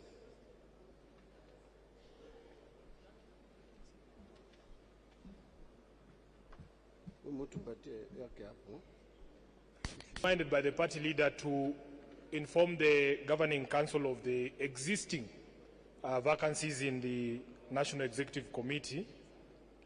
There is the position of Vice Chair following the resignation by a member from Taita Taveta. There is the position of National Organizing Secretary. There is the position of Deputy Organizing Secretary that was vacated following resolution of NEC, the Honorable Owen Bayer. There is another Deputy Organizing Secretary after the loss of Honorable Suleiman Dori. There is the position of Secretary of Environment, which is vacant, and the Secretary for Science and Technology, which is also vacant. The proposal yesterday that was adopted by the NEC is that these positions revert to the counties from where the person who vacated that position hailed from. So the position of Vice Chair that was held by Honorable Mwadegu will go to Taita Taveta County.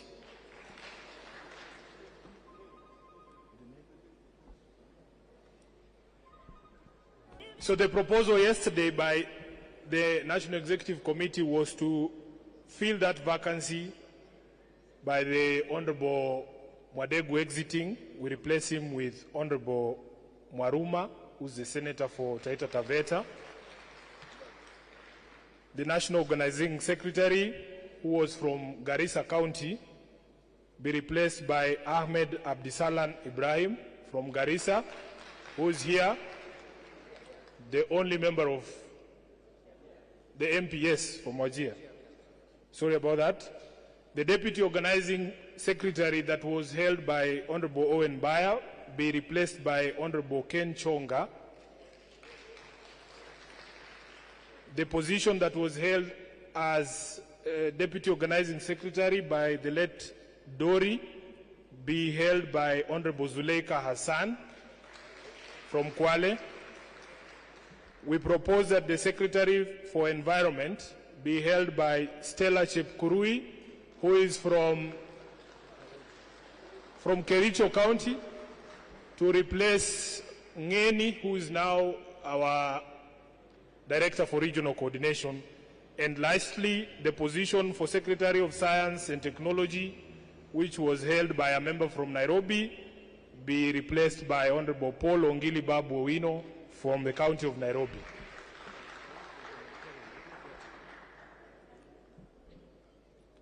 Your Excellency, that is the proposal, and I would invite the Chairman to put the question for a vote. Thank you. I think there is only one more position that will fill at an appropriate time, the Secretary for Humanitarian Affairs, which has also fallen vacant. But I want to, can I get proposer for the same? Proposer? Yeah, we'll put question on. Pareno, I saw your hand. Then Omar Mwinyi behind you.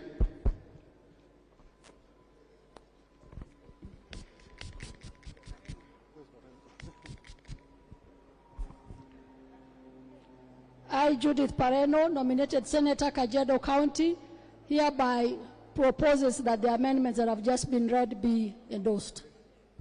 It's actually harmonization. Harmonization of our neck. Yes. Thank you, Chairman. At least now you have seen me. I, Omar Mwinyi, member for Changamwe and life member for Odm, hereby second the harmonization of the changes that, of course, have taken place right away. Thank you very much.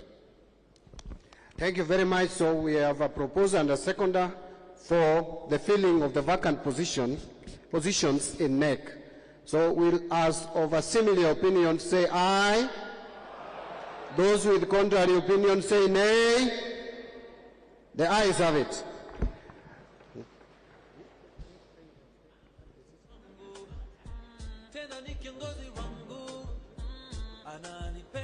So I will request the chair of the board again to go through quickly issues of party primaries. Then we'll go to Azimio coalition. Thank you, Chair. Quickly, in accordance with the rules, I wish on behalf of the NEB to report that the NEB is preparing for the party primaries elections. We have encouraged that members continue to employ the method of consensus so that they can give us single candidates where they are able. We have commissioned the opinion polling and for the period 9th February, when civil servants resigned, and the first week of March, opinion polling is happening. So those of you who are candidates, get busy on your ground so that you can be polled fairly. We have asked the party aspirants, the aspirants who are members or who are officials in the party grassroots structures to resign, and every one of them was expected to resign on 15th February. We have asked all our party grassroots structure officials not to engage in partisan support of candidates during the party primaries, so that the structures are not used in support of some ODM candidates and not other ODM candidates. We have required that any member of the structures who feels they must support one candidate to also resign so that they can support their candidate but not use the party structure to do the campaigns. Last week, we asked our ward chairs to help us to do the mapping of the polling centers we will use when we do universal polling through universal suffrage. What we are doing is amalgamating the different polling centers so that we have about 4 polling centers in every ward. And we have asked that all our aspirants read all the election laws to ensure that they are compliant when we will put up the notice for application. I'd like to indicate that we will be receiving applications beginning on Monday 28th, between Monday 28th and March 10th, and we ask that all aspirants prepare to submit their applications. Applications will be received digitally, and for those who are not able to, we will also receive them manually. We have asked that all aspirants engage transparently, so officials, aspirants are asked to ensure that the payments that are required are paid to the party and not to anybody else. We are asking the NEB, we would like to confirm that the NEB officials and staff do not require any money from any aspirant, so do not attempt to pay anything to any official of the party or official of the NEB. And we would like to remind you that that's an electoral offense, so anybody who attempts to bribe anybody will not be tolerated. We would like to also ask that any party official who engages in using their position to suggest that they can give certificates be reported to the NEB so that they do not abuse their position. And finally, we would like to say that any aspirant whose supporters use violence will be disqualified from participating in the party primaries. Thank you very much.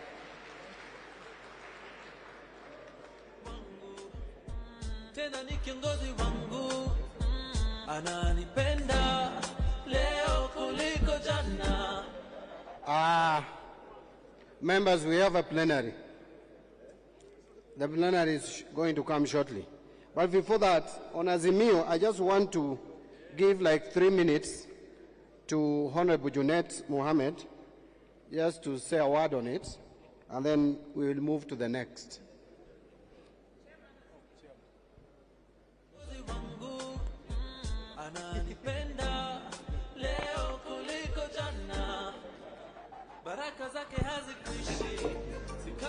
Asante sana, Chairman, incoming President of the Republic of Kenya, our deputy party leaders, delegates, hamjambo. Tusalimiane kwa mkono, ama hii sio rally. Sasa nimepewa nafasi ya dakika chache ni waeleze kuhusu mambo ya Azimio Coalition Party. Sasa vile mnavyojua, hii mambo ya safari ya Azimio ilianzishwa na baba Raila Amolo Odinga kutoka Nakuru, ikasafiri nchi pali nyingi, wameelekea counties ama sehemu 15, 15 regions. The Azimio traveled to 15 regions from different parts of the country, and that culminated at Kasarani, where our party leader declared his presidential bid and also declared the official launch of Azimio Coalition Movement. Baada ya hapo, mambo ikaendelea. There were many rallies that were conducted all over the country, the last one being at Tononoka grounds, ambayo ilikuwa kubwa sana, na zingine ambayo zilifanyika Kilifi County na Kwale County na Taita Taveta County.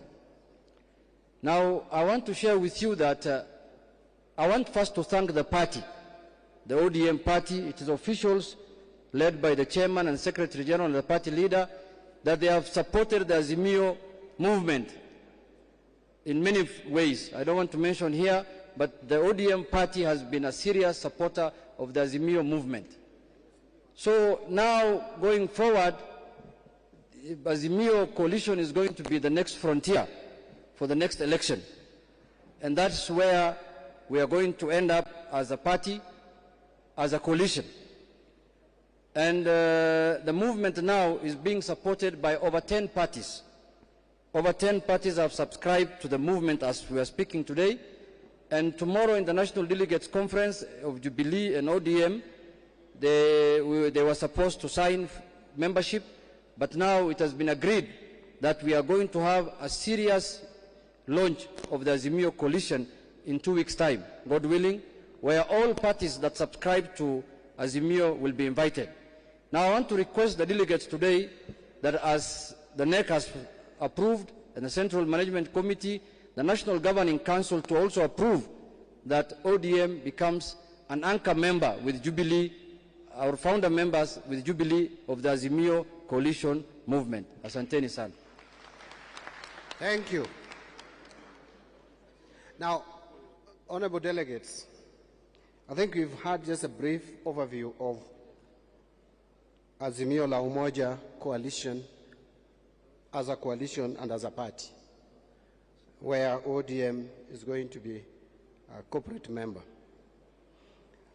I will request that we make a formal declaration today, even before we go to the plenary. I don't know whether there is anyone in this room who is against ODM joining Azimio la Umoja coalition.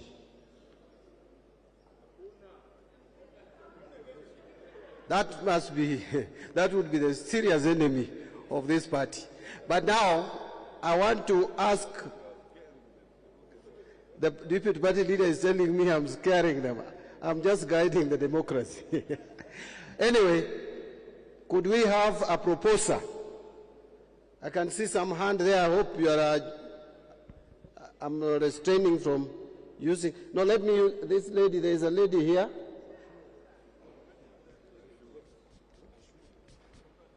And by the way, before you propose, this is the resolution, that it is proposed to the National Governing Council today to ratify the decision by National Executive Committee that the Orange Democratic Movement formally joins the Azimio la Umoja coalition / coalition party.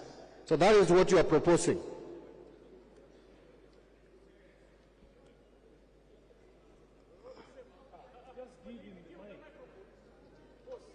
Can you give the interpreter the microphone? Yeah.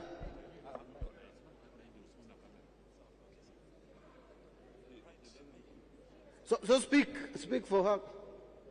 Okay.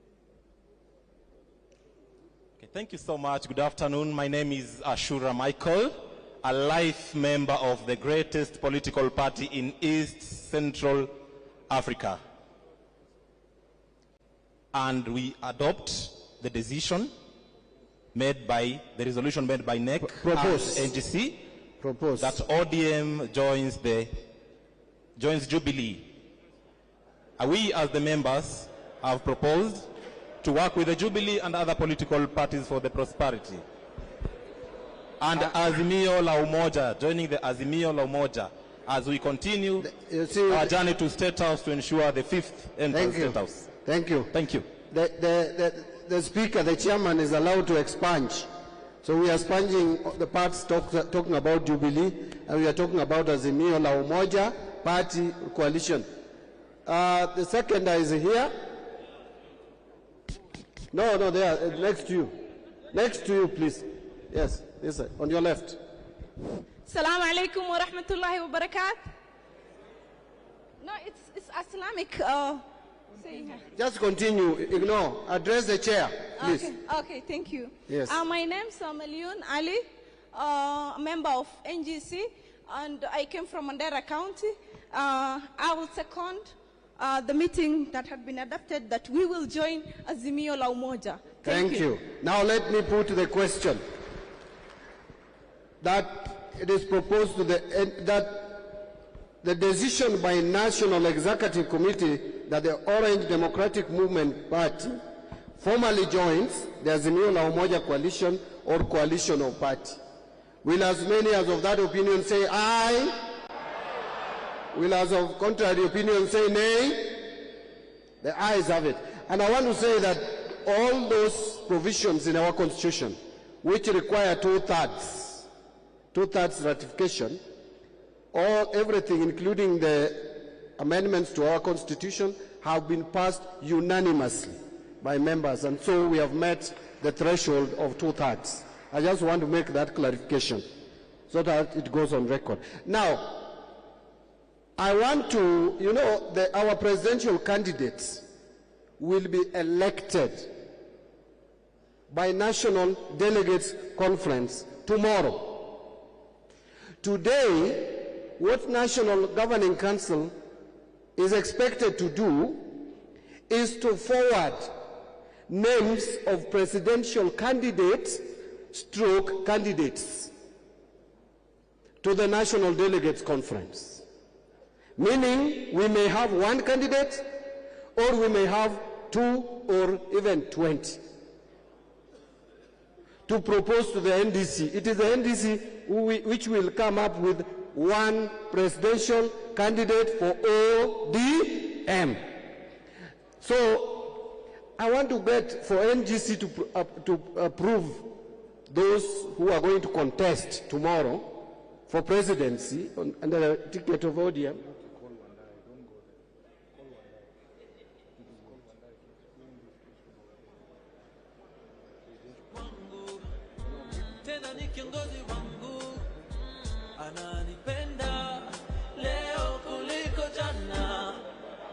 Baraka zake hazikuishi, si kama binadamu badiliki. Ananipenda leo kuliko jana, kuliko jana, kuliko jana. Yesu nipende leo kuliko jana, kuliko jana, kuliko jana.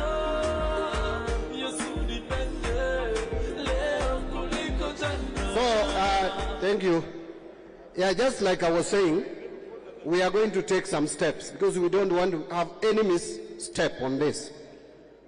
We will invite the board, through the chair, who will tell us how many people have come forward to contest this seat. After that, we may hear from them. Those candidates, I'm not one of them. After that, then I will ask Opiyo Wandayi to say something, and we will put it to a vote, those we are proposing for NDC. So, Catherine, karibu. Thank you, Chair. Now, honorable delegates of the National Governing Council, I would like to report on behalf of NEB that on January 21st, 2021, the NEB sent out a notice requesting for applicants, qualified party applicants, to apply for the position or to be considered as candidates for the presidential position. We extended, the deadline was supposed to be 26th February, and the deadline was moved to 30th March. We received only 2 applications from the 2 deputy party leaders, that is Honorable, His Excellency Honorable Ali Hassan Joho and His Excellency Honorable Wycliffe Ambetsa. At the end, before we started processing the applications, the 2 aspirants indicated that they were stepping down in support of the party leader. I would like at this NGC to invite the 2 aspirants to come and confirm if indeed they step down for the party leader. I would also then ask the NGC to deliberate on the matter of our presidential candidate. Welcome, deputy party leaders. Starting with Your Excellency Ali Hassan Joho.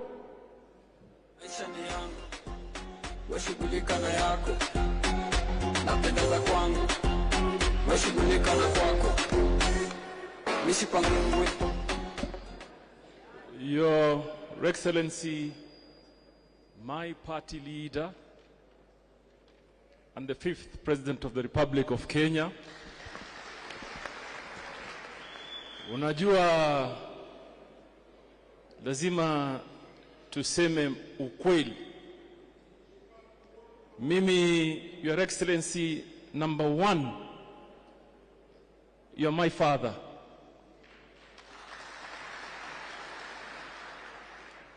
And therefore mimi nimelelewa na malezi mazuri. There is absolutely no way mimi naweza shindana na babangu kwa mshindano wowote.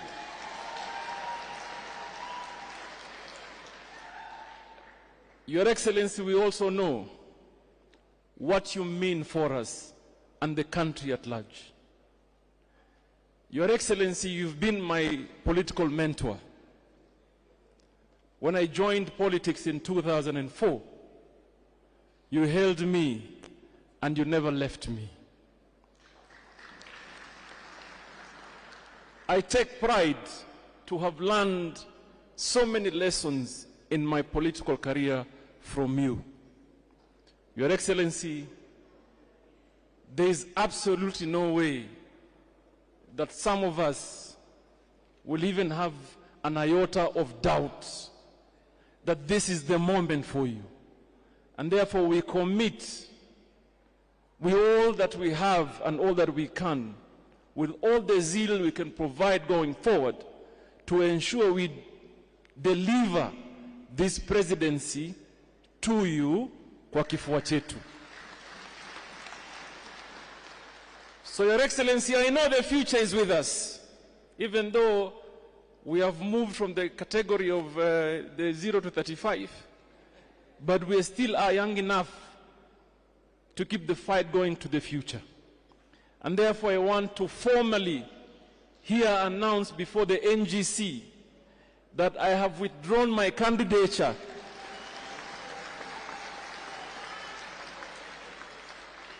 for the President of the Republic of Kenya now, and endorse you as my preferred presidential candidate, which we are sure. We say it in our rallies, but there is nothing that stops us from saying it here. So, Your Excellency, on the 9th of August at 11 p.m., the 5th President of the Republic of Kenya shall be Raila Amolo Odinga. Thank you. Thank you.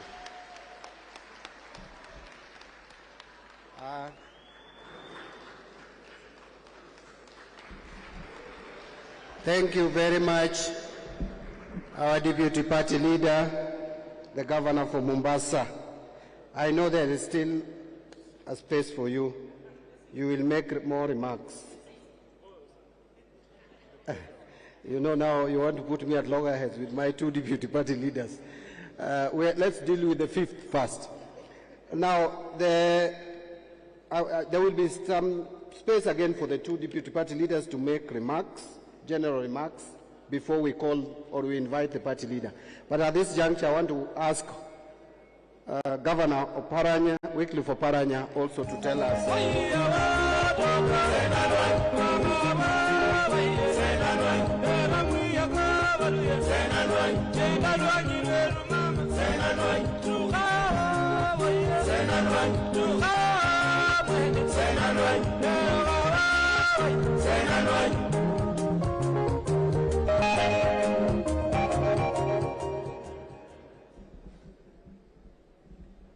Your Excellency, the 5th President of the Republic of Kenya, my colleagues who are here, ladies and gentlemen, good afternoon.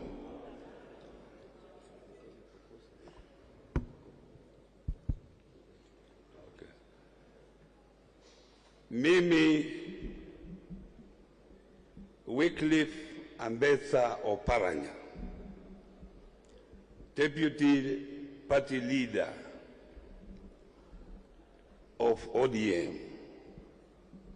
Pia mimi nilitaka kuwa president.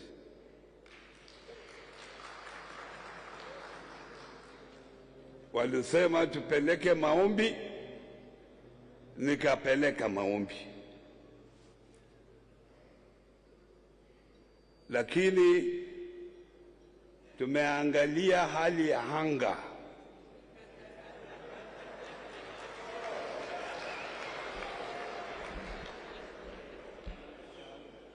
Na mnajua Raila in real sense is my big brother. But saa hii ni baba wa kila mtu. Sindio? Kwa hivyo niliapply. Ni wakati niliona baba pia anataka hii kitu, nikasema yeye pia na experience nyingi kabisa kuliko mimi. And therefore I'm formally withdrawing my bid today in support of Raila Amolo.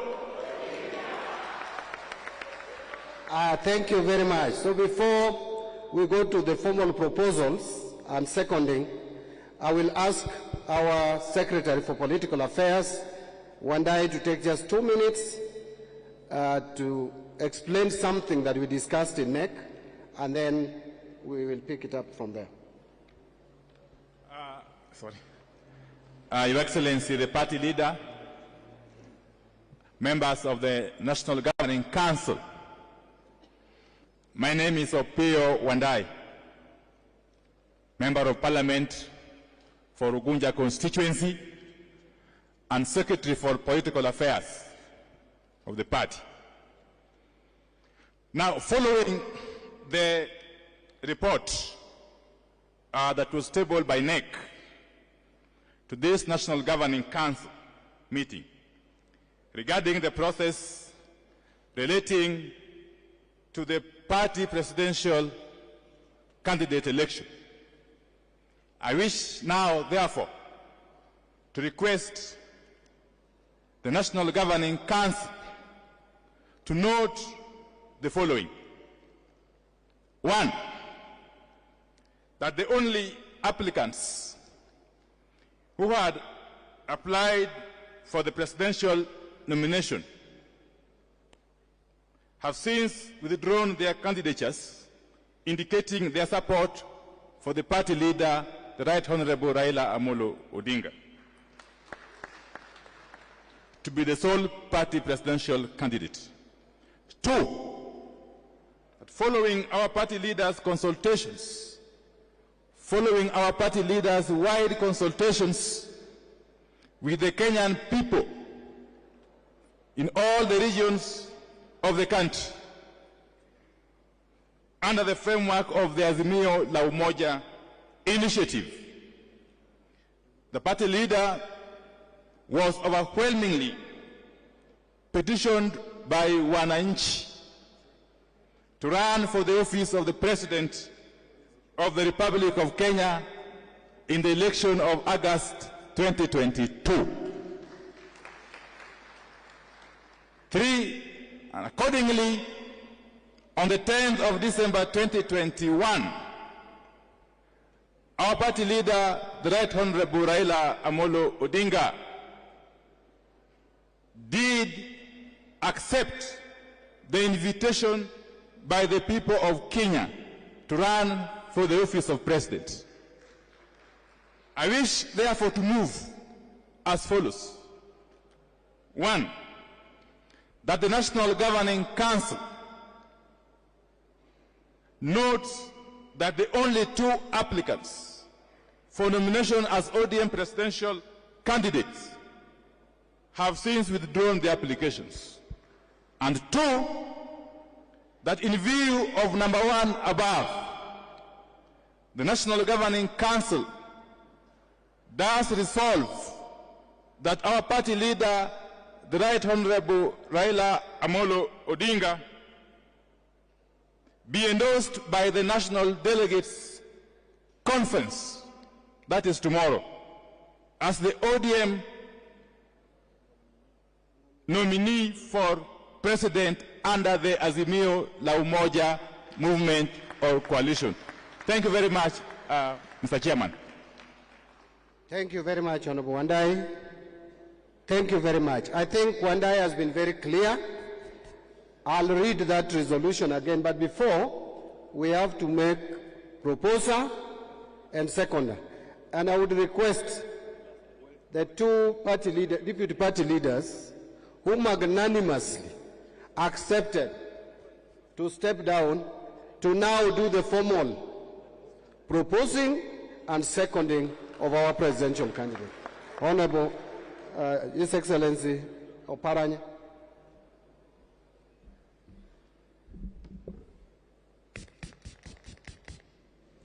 I, Wycliffe Ambetsa Oparanya, Deputy Party Leader of ODM, do hereby propose that Raila Amolo Odinga be our only candidate for the next presidential election in August 2022.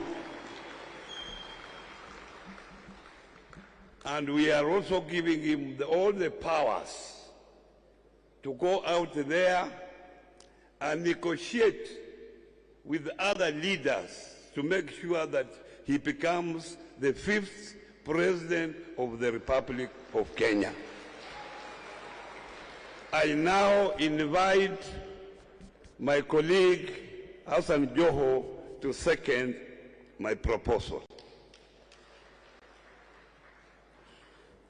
I, Hassan Ali Joho, Deputy Party Leader of ODM, do hereby second the candidature of Raila Amolo Odinga for the next election, and also propose you, Your Excellency, as the preferred Azimio presidential candidates. Thank you.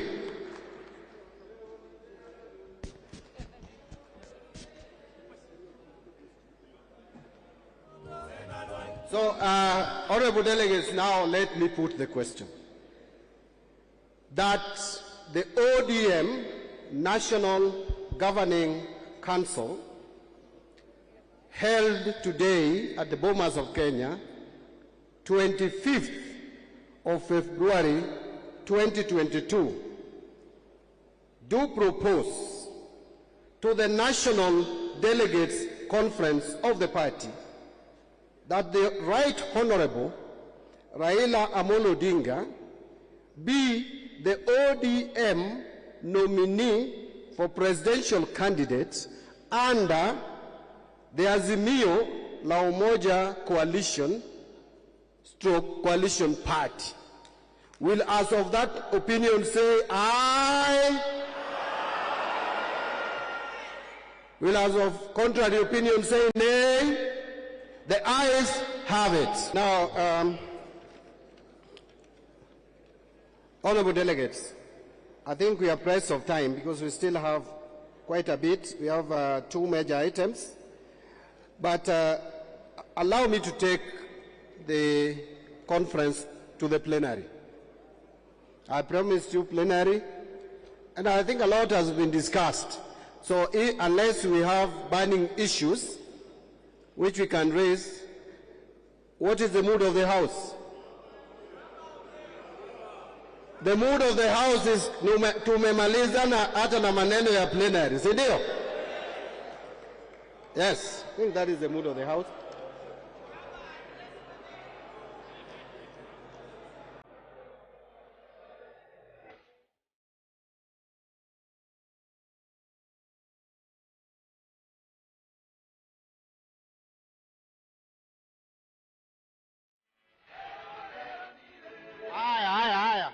Honorable members, I think what we have decided that we bypass is the plenary.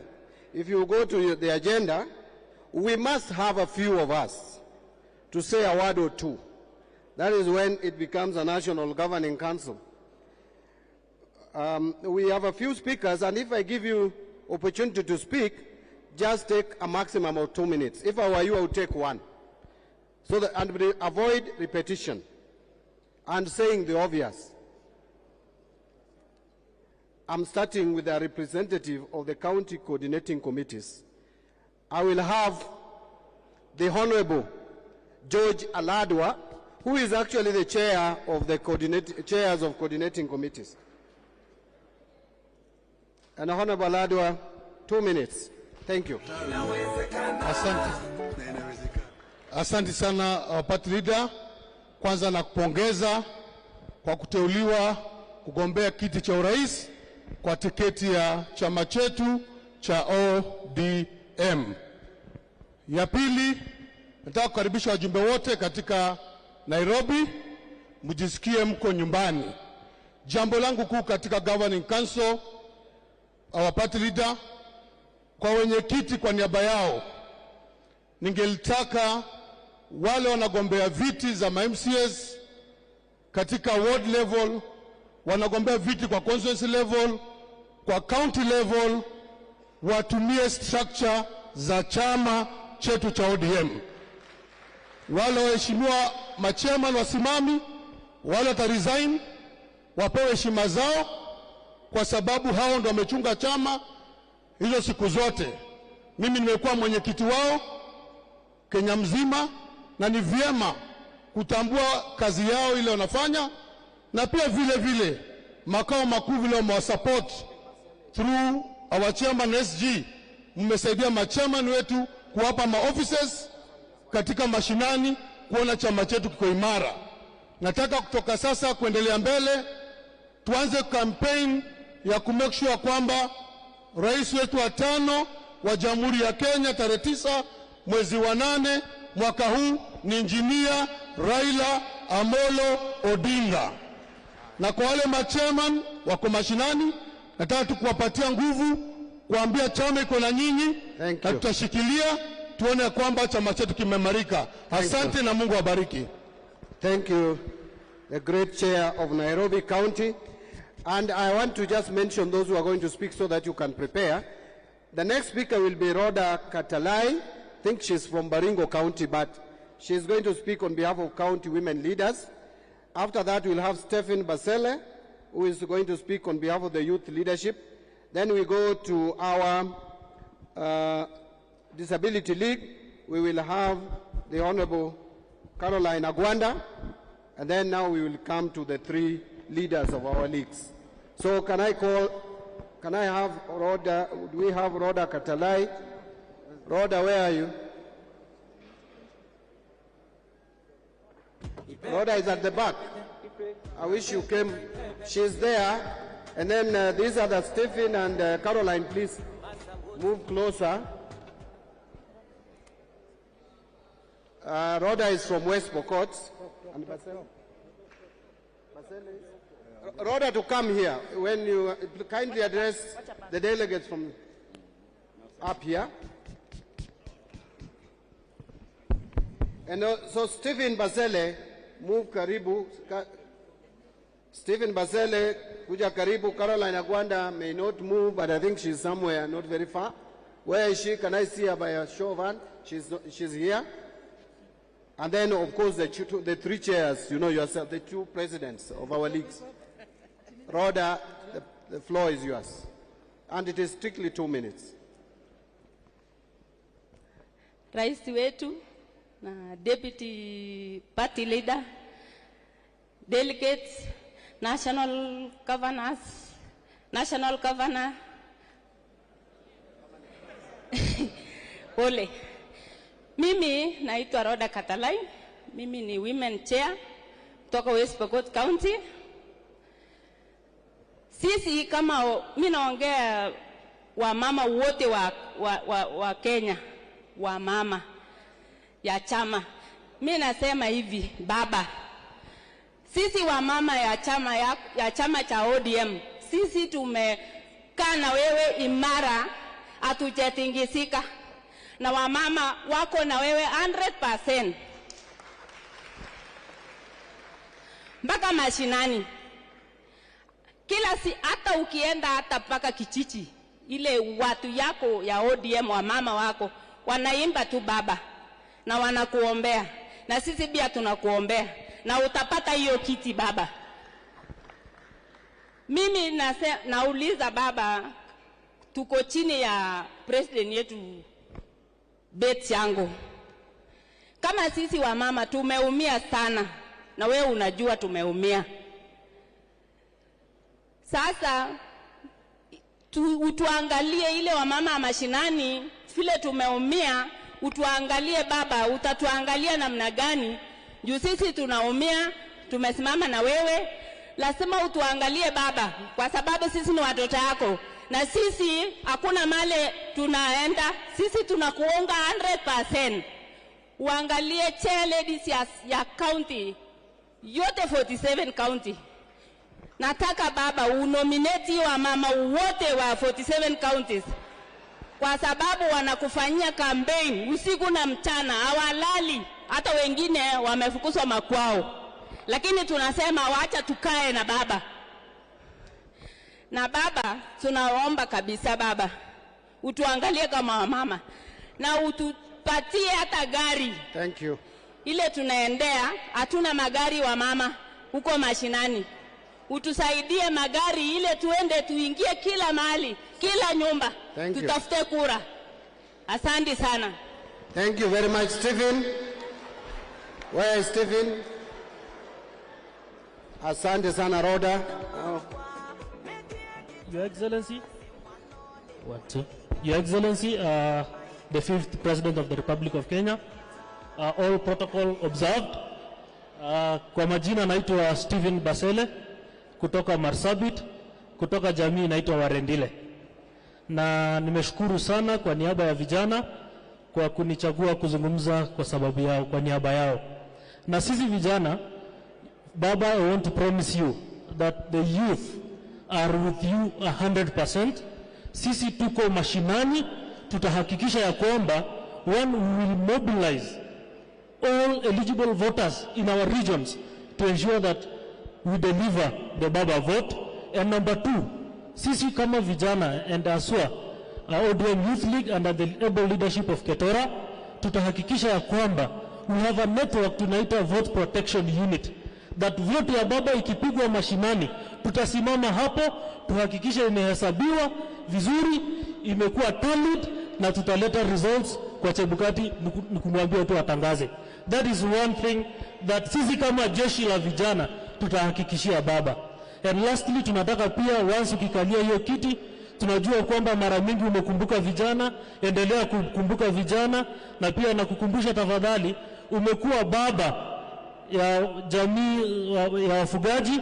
Tunaomba uendelee kutukumbuka, especially sisi kutoka arid and semi-arid north. Asanteni sana na Mungu awabariki. Baba the fifth. Thank you, Steve. Kindly give it to Caroline.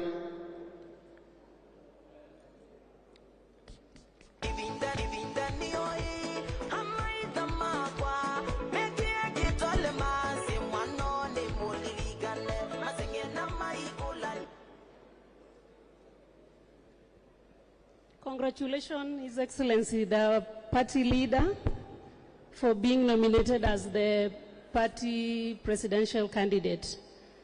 As persons with disabilities in the party, we take this opportunity to thank you for the support that you've given persons with disability, especially the Disability League, and the support that you've also ensured that persons with disabilities interest is adhered to as per the legal framework that is there, both globally and locally, and your interest that you've had to ensure that disability mainstreaming is done in all aspects, and this has been implemented partly by the counties, and there are a lot that has been done in regards to this. We'll humbly request that the party looks into the interest of facilitating the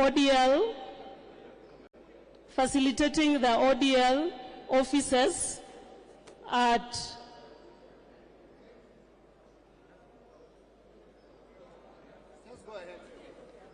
facilitating the ODL Just go on. It is being recorded what you are saying.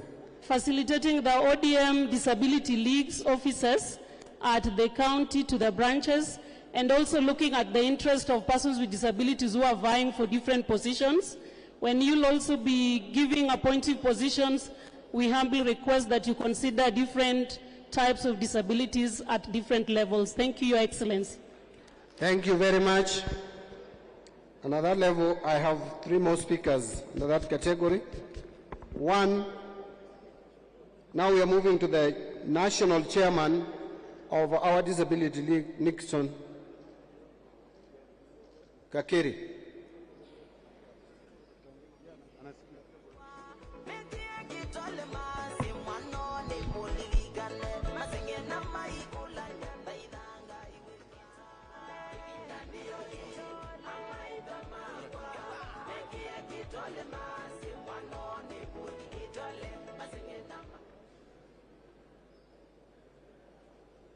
Your Excellency, the party leader, the Right Honorable Raila Odinga, the deputy party leaders, Your Excellencies, the governors who are all here, honorable delegates, and members of the National Governing Council, ODM. ODM. ODM. Well, today I'm super excited because our 5th president is seated in this gathering, and he has already been crowned. And Your Excellency, I'd just like to inform you that since we launched the Disability League,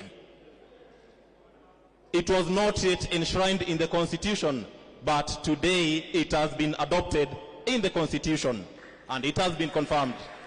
So we thank you so much, Your Excellency, for that generous work. So our vision has already been achieved. In the book of Matthew chapter 28, verses 19, Jesus said to the 12 disciples, "Go ye and spread the gospel." I want to inform you, Your Excellency, as a disability league, we have already spread the gospel by launching several disability leagues in several counties, and we have functional structures in place and with positions escalating, starting from the grassroots levels, escalating all the way to the national level. And we are excited, and we are continuing to work with your vision of expanding and spreading the gospel. Your Excellency, the party leader, we also have a neck of persons with disabilities who joined me in this gathering. Kindly stand and wave. These are members of the Disability League, drawn from Turkana County. Some came from Homa Bay County, others from Siaya County, others from Meru County, others from Nairobi County, others from Mombasa County, Kilifi County, drawn from all over the places of the country. And they are all ready to look for votes for you. And each person will bring their voting basket, at least 10 or 12 people from the grassroots. And we promise you 100% solid support that we're going to vote for you as persons with disability to become our president. And the party leader, even as you go to the Azimio coalition, I'd like to inform you that we as a league have partnered with the organizations that have assisted us. We have the WFD, Westminster Foundation for Democracy, and other development partners who have supported this work. And the evaluations shows that ODM is the true champion of inclusivity as far as persons with disabilities are concerned in political process.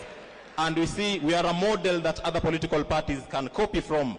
And we want to continue tirelessly advocating for your vision to ensure that we achieve this dream. And this year we capture the government and we ensure that we include all persons of diverse groups so that we be there. Thank you so much, Your Excellency. Thank you. Let's clap for Kakiri again. 1, 2, 3. Asante ni sana.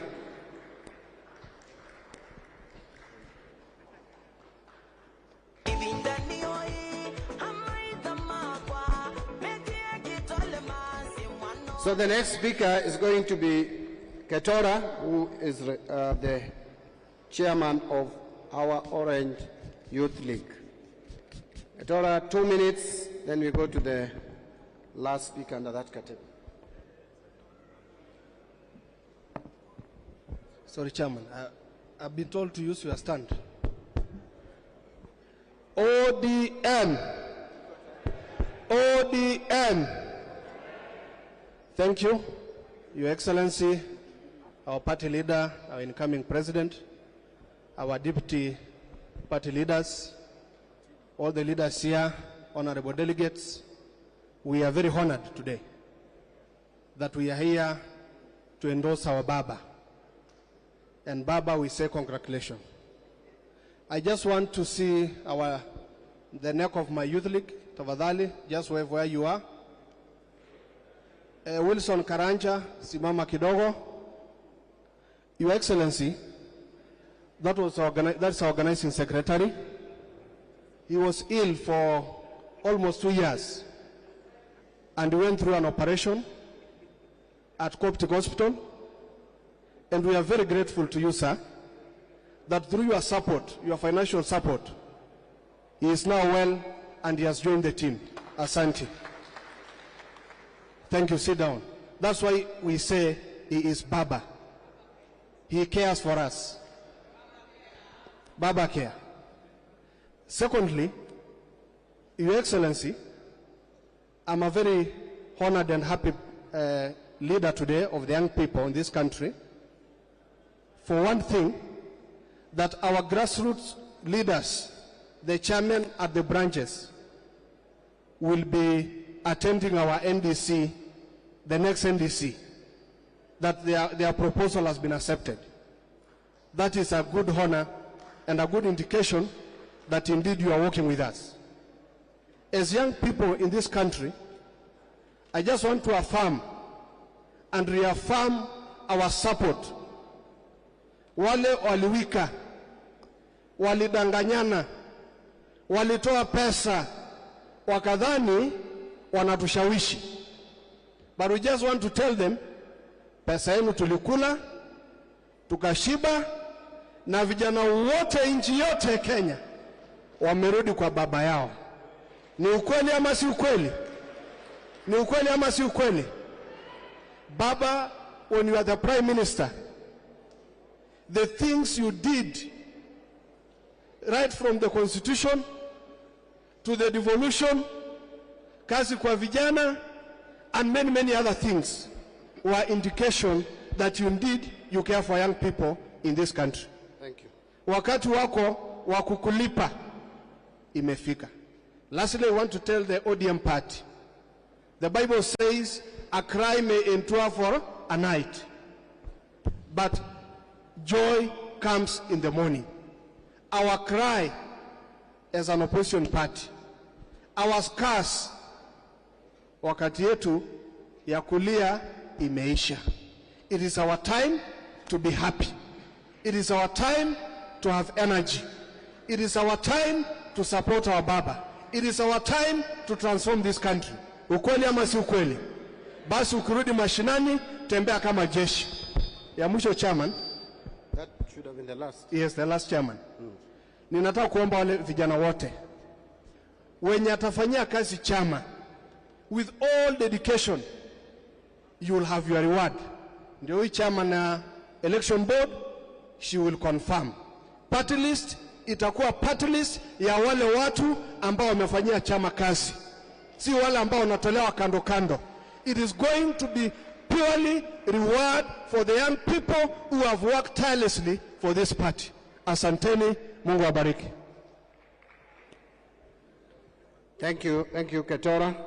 Now the last speaker under that category will be the chair of our Orange Women League, Beth Siengo. Another 2 minutes.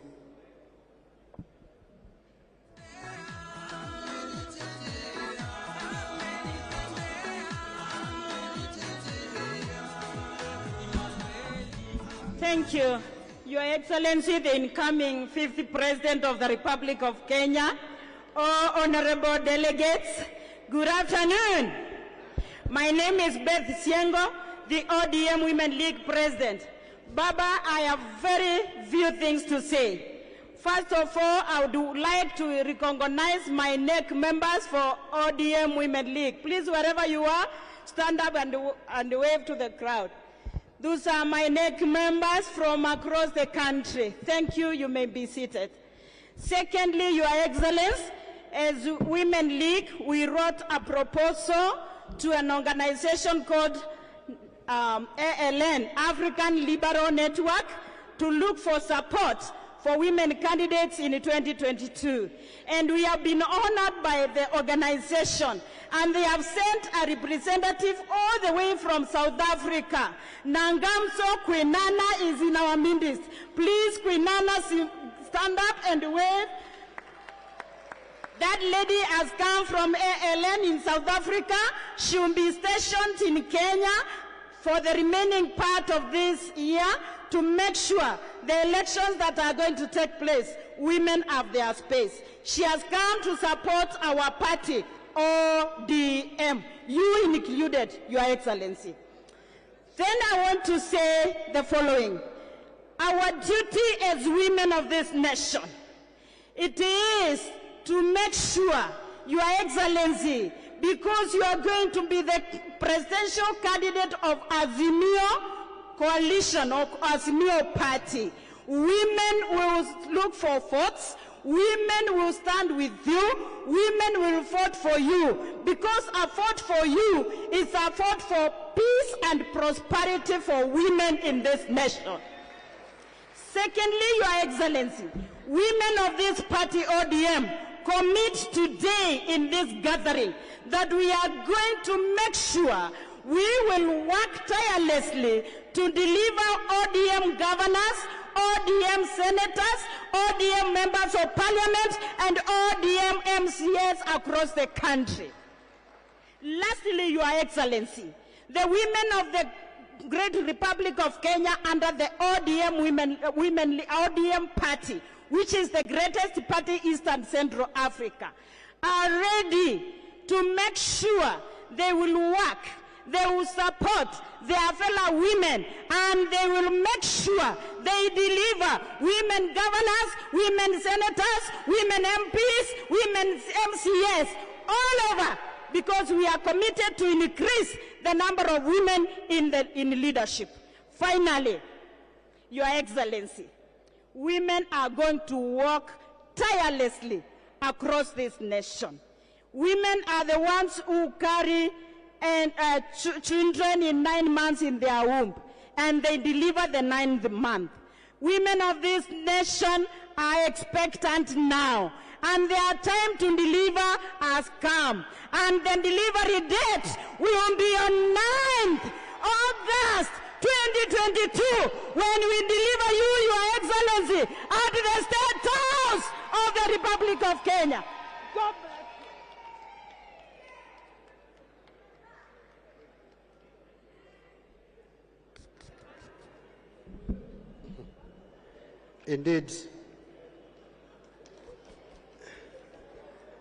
Indeed, I can see that pregnancy.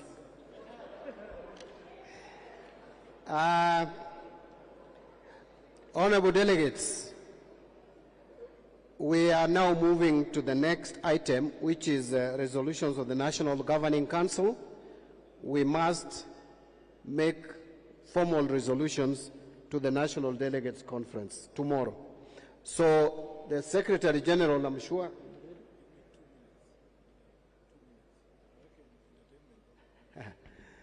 okay.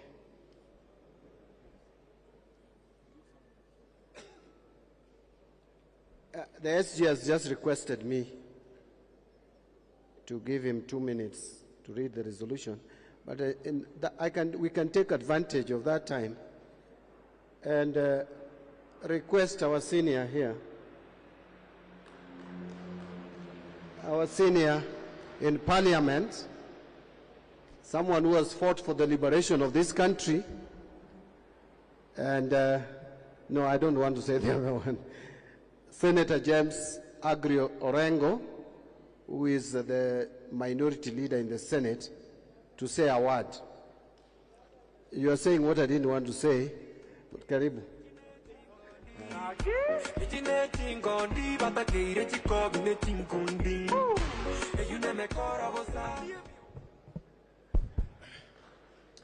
Asante sana, Your Excellency Raila Amolo Odinga, the 5th President of the Republic of Kenya, the deputy party leaders, delegations constituting this National Governing Council, ODM,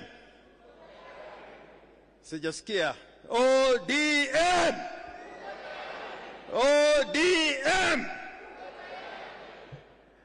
I think, without a doubt, the presidency of Raila Amolo Odinga was inevitable, and it is coming to pass. And this time, I pray that we send the message across the land so that when you go for elections on the 9th of August 2022, and I think as His Excellency Joho alluded,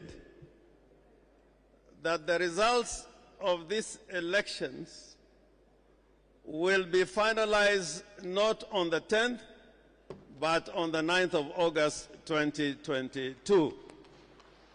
So I pray to the delegates to this NGC that we go around the land and make sure that we have the highest turnouts to ensure that Baba Raila Amolo Odinga is elected in round 1. There will be no 2 rounds, that there should be only 1 round, and that evening we will know the 5th President of the Republic of Kenya is none other than Raila Amolo Odinga.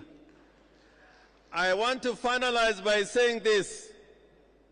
The victory of Raila Amolo Odinga, and I can say this without fear of contradiction, that the victory of Raila Amolo Odinga as the president of the President of the Republic of Kenya will not be a celebration for Kenya alone. It will be a celebration for Africa and the world. And I can assure you, Africa and the world has invested in the presidency of Raila Amolo Odinga, because Raila Amolo Odinga will be a peacemaker in the continent. The type of leadership that we had during Mwalimu Nyerere, Kwame Nkrumah, I think Africa, for the first time in many years, is going to have a president that fits the category of leaders that we have had. Mandela, and as Muradi was saying, this is the Mandela moment, that Africa will have a giant, that Kenya has produced a giant, and a giant not for Africa, but a giant for the world. And I hope that with the election of Raila Amolo Odinga, Kenya will be at peace, Kenya will be prosperous, and Kenya will never look back again. We'll be at peace with ourselves, with our ancestors, and with the future generations to come. ODM, tuko tayari. ODM. Asanteni sana. Now I want to invite the Secretary General to read the resolutions of the National Governing Council. Thank you. Your Excellency, delegates, once again it is my distinct honor to read to you the resolutions of this NGC. The National Governing Council, meeting at Bomas of Kenya on this Friday, 25th February 2022, has resolved as follows. Number one, the report of the National Executive Committee proposing amendments to the party constitution and election and nomination rules be adopted with the one amendment as proposed by Honorable Senator Amos Wako. Number two, that the vacant positions in the National Executive Committee be filled through the harmonization process we have just conducted, as recommended by the National Executive Committee as follows. Senator Jonas Mwashushe Mwaruma, Senator for Taita Taveta, is now the Deputy National Vice Chairperson. Ahmed Abdisalan Ibrahim, National Organizing Secretary. Richard Ken Chonga, Deputy Organizing Secretary. The Honorable Zuleha Juma Hassan, Deputy Organizing Secretary. Stella Chepkurui, Secretary for Environment, and the Honorable Paul Ongili Babu Owino, Secretary for Science and Technology. Number three, that in light of the challenges brought about by the COVID pandemic, this NGC recommends that the National Delegates Convention defer the elections of the party's national officials to sometime in 2023. Number five, that the Orange Democratic Movement Party formally joins the Azimio La Umoja Coalition/Coalition Party. And lastly, that having received the withdrawal notices from the two applicants for the nomination of presidential candidates, namely His Excellency Wycliffe Ambetsa Oparanya and His Excellency Ali Hassan Joho, the National Governing Council resolves to propose to the National Delegates Convention the Right Honorable Raila Amolo Odinga as the ODM party nominee for president under the Azimio La Umoja Coalition or Coalition Party. Mr. Chairman, those are the resolutions of this NGC. I thank you very much. I thank you. And honorable members, if you listen to those resolutions, we had taken a vote on each and every resolution. And I think the rules dictate that you don't subject the same thing to vote twice, because what if it is negated now? Which one do we take. So I think we just note the resolution for the SG to now communicate them publicly. All of these resolutions had been voted on. I want to repeat. Thank you very much. Are we in agreement? Are we in agreement?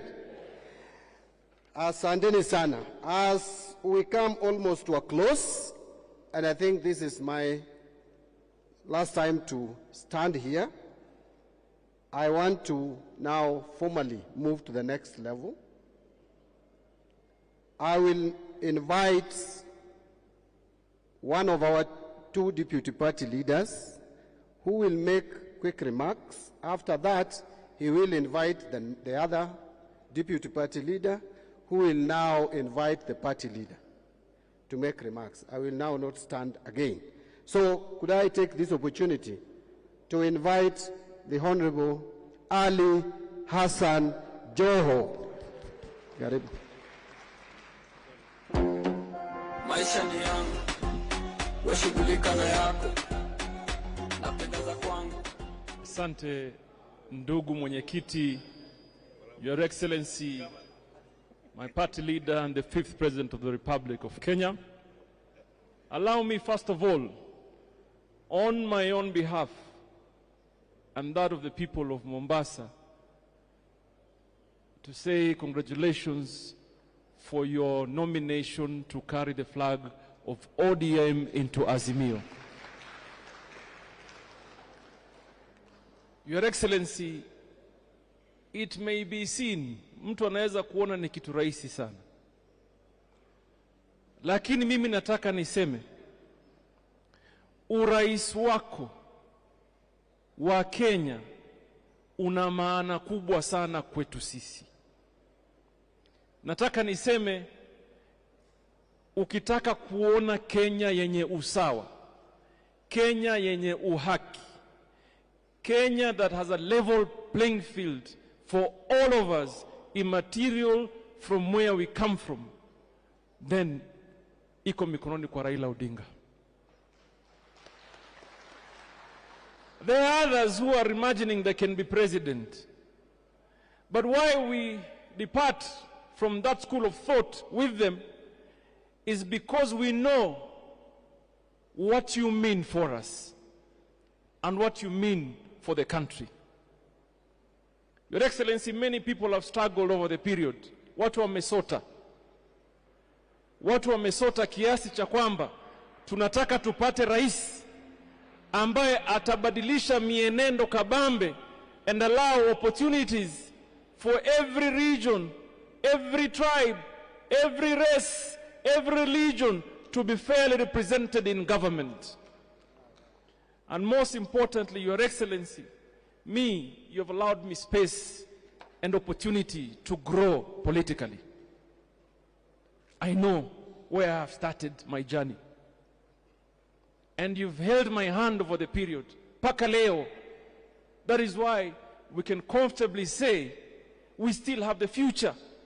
Bado tuko na siku za usoni. Wengine wetu bado tutakuwa na nafasi siku za usoni.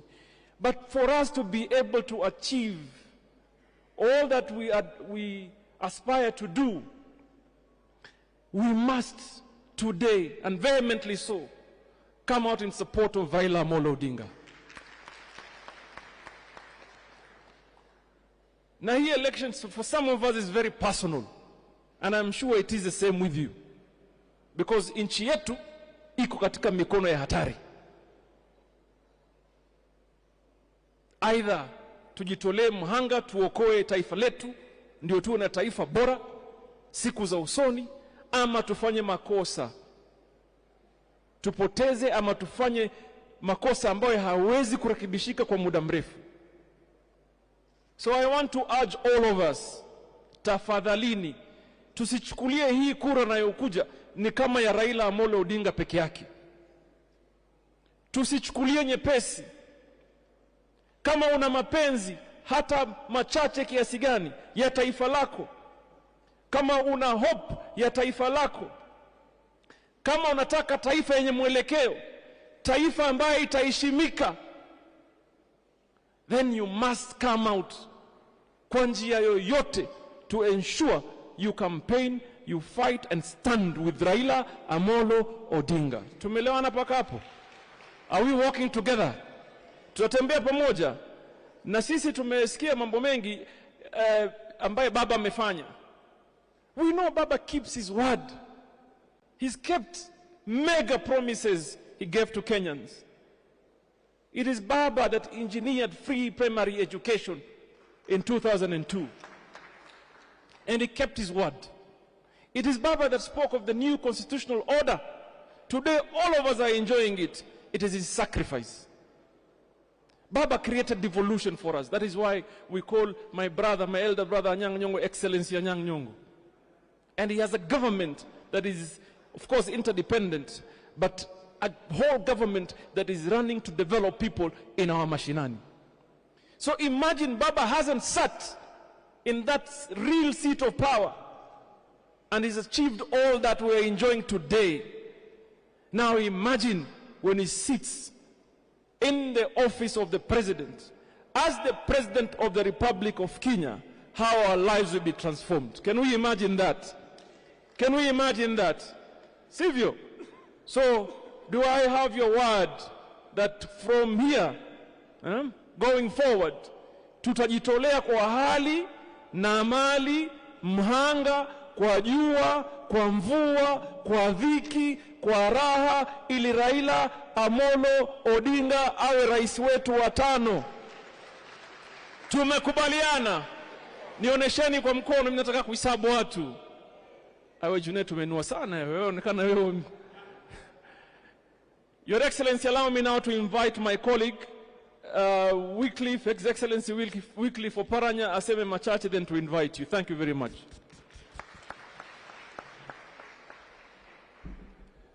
ODM. Naona mko tayari. Najua nyinyi mnataka msikize baba. Takuwa brief kabisa. Kwanza nataka nimshukuru nyinyi wote kwa kuwa viongozi wema katika mashinani. Tulianzisha hiki chama mwaka wa 2005. Na hii ndio chama pekee ambayo kimeendelea kupata nguvu kuanzia wakati huo mpaka sasa. Na hiyo imetokana na uongozi wa kiongozi wetu Raila Amolo Odinga na nyinyi, kwa sababu nyinyi mkiwa mashinani, nyinyi ndio mnaweka nguvu katika hii chama. Vile vyama vilianza wakati huo, vingine vimefifia kabisa, lakini ODM inaendelea mbele. Leo ndio mpira imeanza. Tunataka kila mtu acheze hiyo mpira kulingana na kiango chake, according to your level. Ukiwa mashinani pale, wewe cheza mpira na ujue hiyo mpira tunaingiza wapi. This is the obvious opportunity we have got since we formed this party. We know what happened previously, but the opportunity ambao tumepata support from areas that we thought we could not get support, this time we are getting support from our brothers that we never used to be together. So this is an obvious opportunity.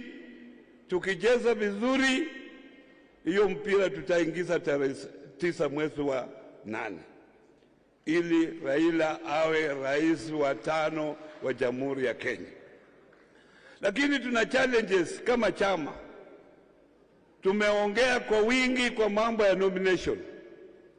And I request you, Madam Catherine Muma, please make sure every member of this party who wants to contest on any seat is given a fair nomination. Hii ndio itajenga chama chetu tuendelee mbele. Na nyinyi as leaders, you should also be fair to others. Otherwise, wengine wanashindwa, wanaona it was not fair, wanakimbilia, wanaenda kwa chama kingine. Mimi nimekuwa karibu na Raila Amolo Odinga tangu niingie bunge mwaka wa 2002. Na kutoka wakati huo nimekuwa karibu na yeye, ninajua yale anaweza kufanya katika nchi yetu. Sisi miaka hii yote tumelia. Nyinyi mmekuwa viongozi lakini bado tunalia. So the most important seat now we are looking for is the presidency. This is the most important. Wacha sisi wote tukufie hapo. Wewe even if you lose yours, maisha itakuwa vile vile tu, lakini Raila kama anapata yake, mambo itakuwa tofauti katika nchi yetu. Kwa hivyo I want all of you to stand up so that we welcome our 5th president, Raila Amolo Odinga.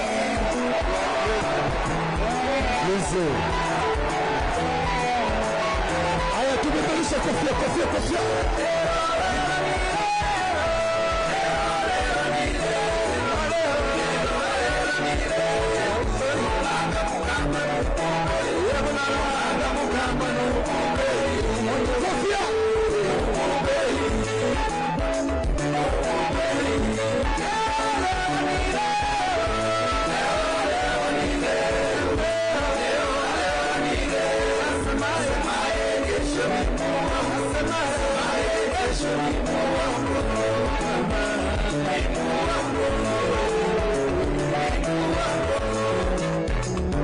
Haya, tunasema inawezekana, si ndio? Inawezekana. Leo ni leo. Twende. Inawezekana. Inawezekana. Leo ni leo. Twende tena. Inawezekana. Leo ni leo. Asanteni sana.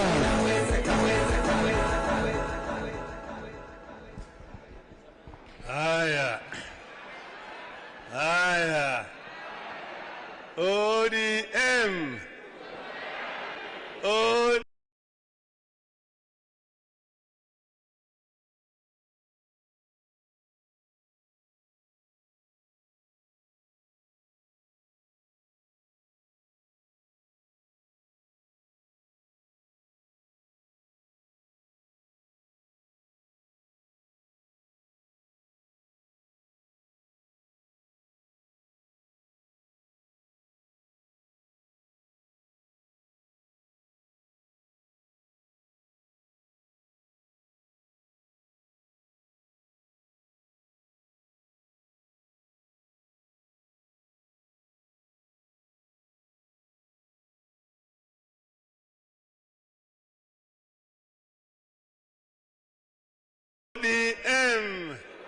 Time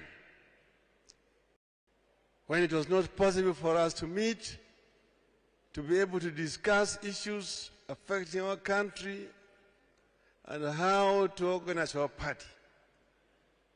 But now things are opening up, and we're able now to have an NGC and an NDC. I therefore want to thank all the people who have stood with us during this period of time.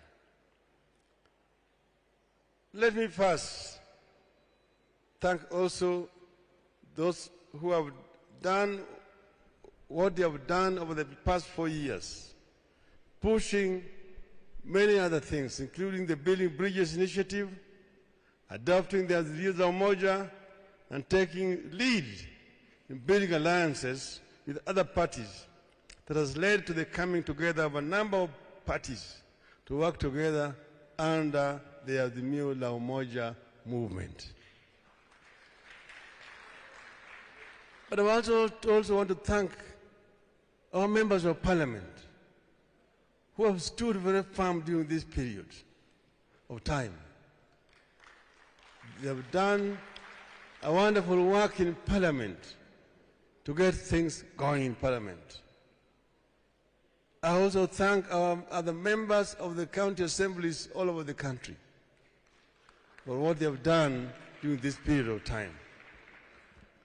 As you know, we are in a transition period following the handshake. And I have an occasion to talk to you about the handshake and why it came about. You've seen some allegations that, oh, there's opposition in government and government in opposition. Nothing could be further from the truth. What our members of parliament have done is done all over the world.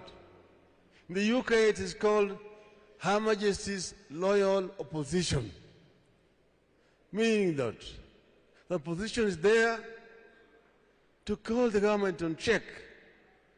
But you don't just criticize for the sake of criticizing. You criticize constructively by offering solutions to the problem. And this is what our members of parliament have been doing.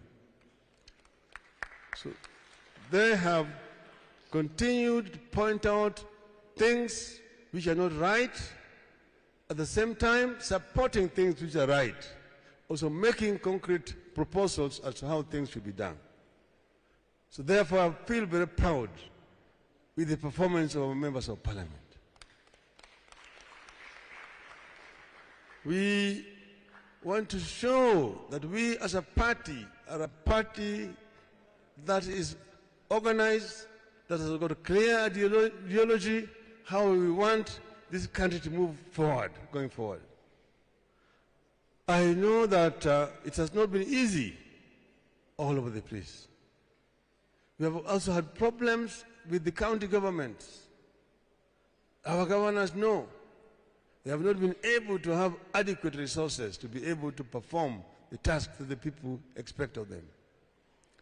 But as you know, we brought the BBI. BBI was meant to help us to improve governance at the county level. It was opposed by opportunists for opportunistic reasons.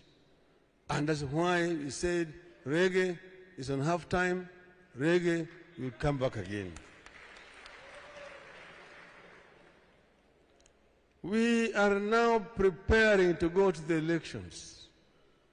I must first thank you, people, today for nominating me as your candidate.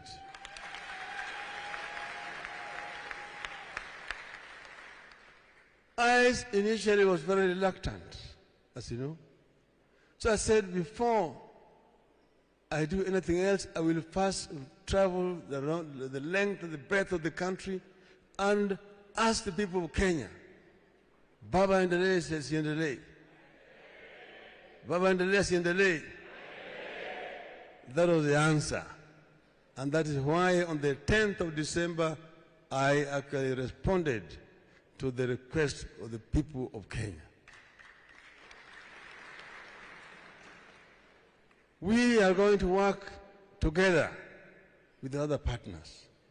At this stage, I want to pay tribute to my brother and colleague, President Uhuru Muigai Kenyatta.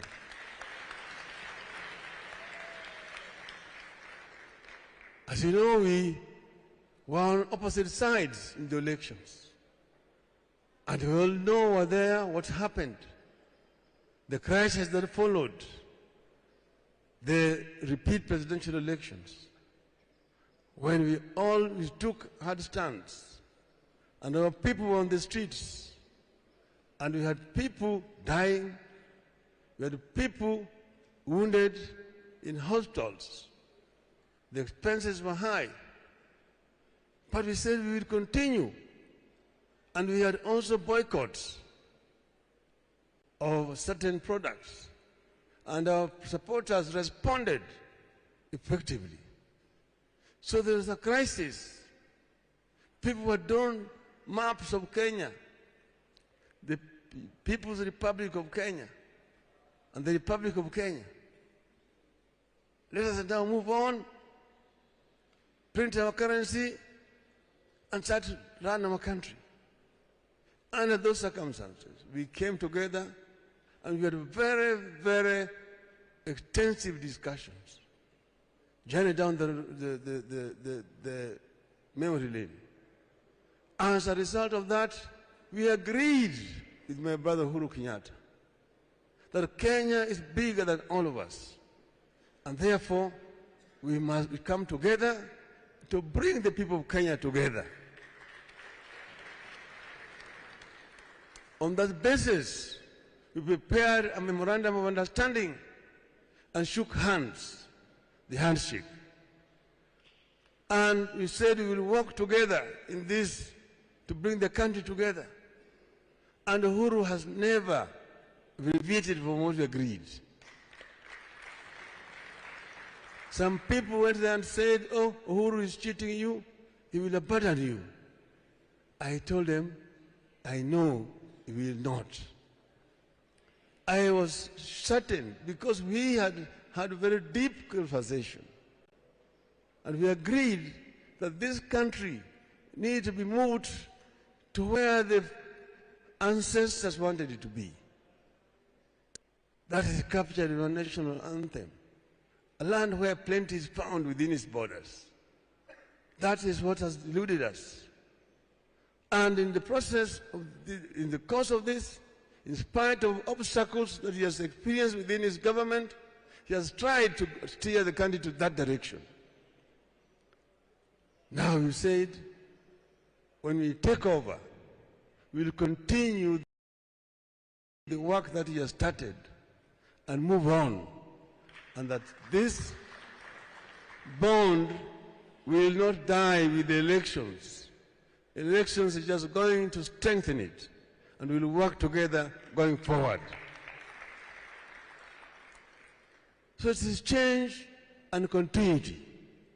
We will continue with this project which Uhuru has started with this government, and we will work together just as a team. That's why this time around we are coming together.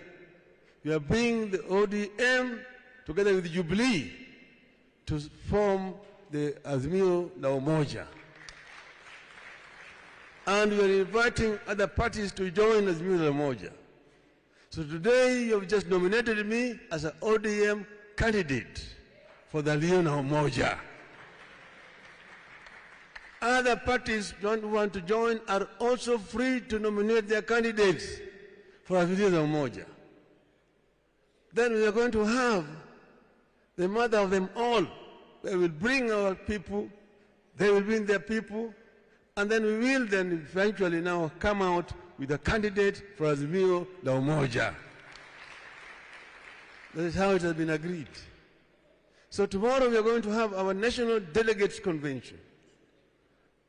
Jubilee will have its National Delegates Convention also tomorrow. We will attend both of them. And eventually we will make resolutions which will finally be taken to the other meeting which we will have, which will now be the culmination of the Azimio la Umoja movement. And from there onwards, we will move now together. We will set up structures up to the grassroots so that we are able to capture the seats down there. We want to see that Azimio la Umoja will get the majority of members of county assembly, majority of members of National Assembly, majority of senators, majority of governors in this country, so that Azimio la Umoja can show the people the way. This is the way, this is how the founding fathers wanted it, this is how we want it to be as ODM. So I want to thank you people for standing firm the way you have stood firm. You have made not only me, but the entire country proud. So as we move on, I want to thank all of you once again. As you go back, carry the message that the journey has started. The journey has started. I've been telling people that this country needs another revolution. The first liberation brought the national independence. The second liberation gave us a new democratic constitution. The third and final liberation is economic liberation of our country. And this is what we want to spearhead, so that we empower our people, so that we were able to deal with the three major enemies of our people: ignorance, poverty, and disease. And we've said, in terms of ignorance, all the children in our country, irrespective of the socio-economic status of their parents, will get equal opportunity from nursery to primary to secondary, up to tertiary, up to university. And we also said that all our people who have in the past been unable to access Medicare, there's going to be Baba Care. Baba Care. Baba Care. Baba Care.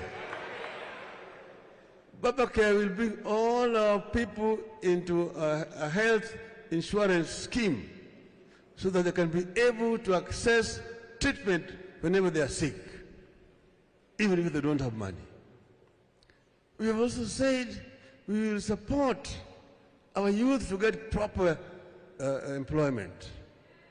Our youth will be employed meaningfully so that they can be able to improve their socio-economic status. And they're not just going to be given wheelbarrows. We've said also that those who want to do businesses will be given access to credit from a pool of a fund, and they don't have to repay interest until after 7 years. Then we said all those mamas, the single parents, where the father and they're also the mothers, will get special support from the government. We've also said that the poor of the poor, who do not have anything, we are going to introduce a social protection program in the country, so that those families will get from the government every month 6,000 shillings. I know people are criticizing it, or handouts and so on. I'm saying it is not handout. It is actually responding to the social needs of our people. Inawezekana. Inawezekana. So we are going to change things. We will invest massively in infrastructure development. We will invest in manufacturing, industries, each county, each product. Eventually we go to each sub-county, each product, so that our people can get jobs down there as we do value addition to raw materials that we have at that level. We mean to bring proper transformation in our country. This is what we will do. And that is what ODM is going to bring to the Azimio la Umoja.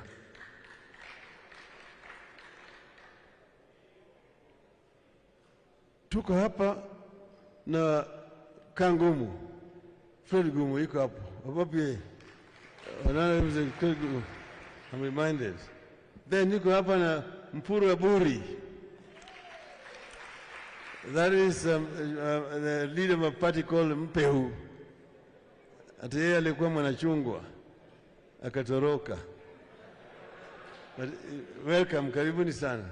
So I don't want to continue beyond this point. Tomorrow we are going to be at the Kasarani, and we are going eventually to have a joint meeting there at Kasarani. I want to thank you all for attending and for nominating me as your candidate. Thank you. Asante. Wakati huo niombe sote tusimame wima kwa wimbo wa taifa utakaoashiria mwisho wa hafla yetu ya siku ya leo, na kwa heshima ya taifa ni kuombe uvue kofia yako ili tumalize rasmi kama tulivyoanza. Wimbo wa taifa.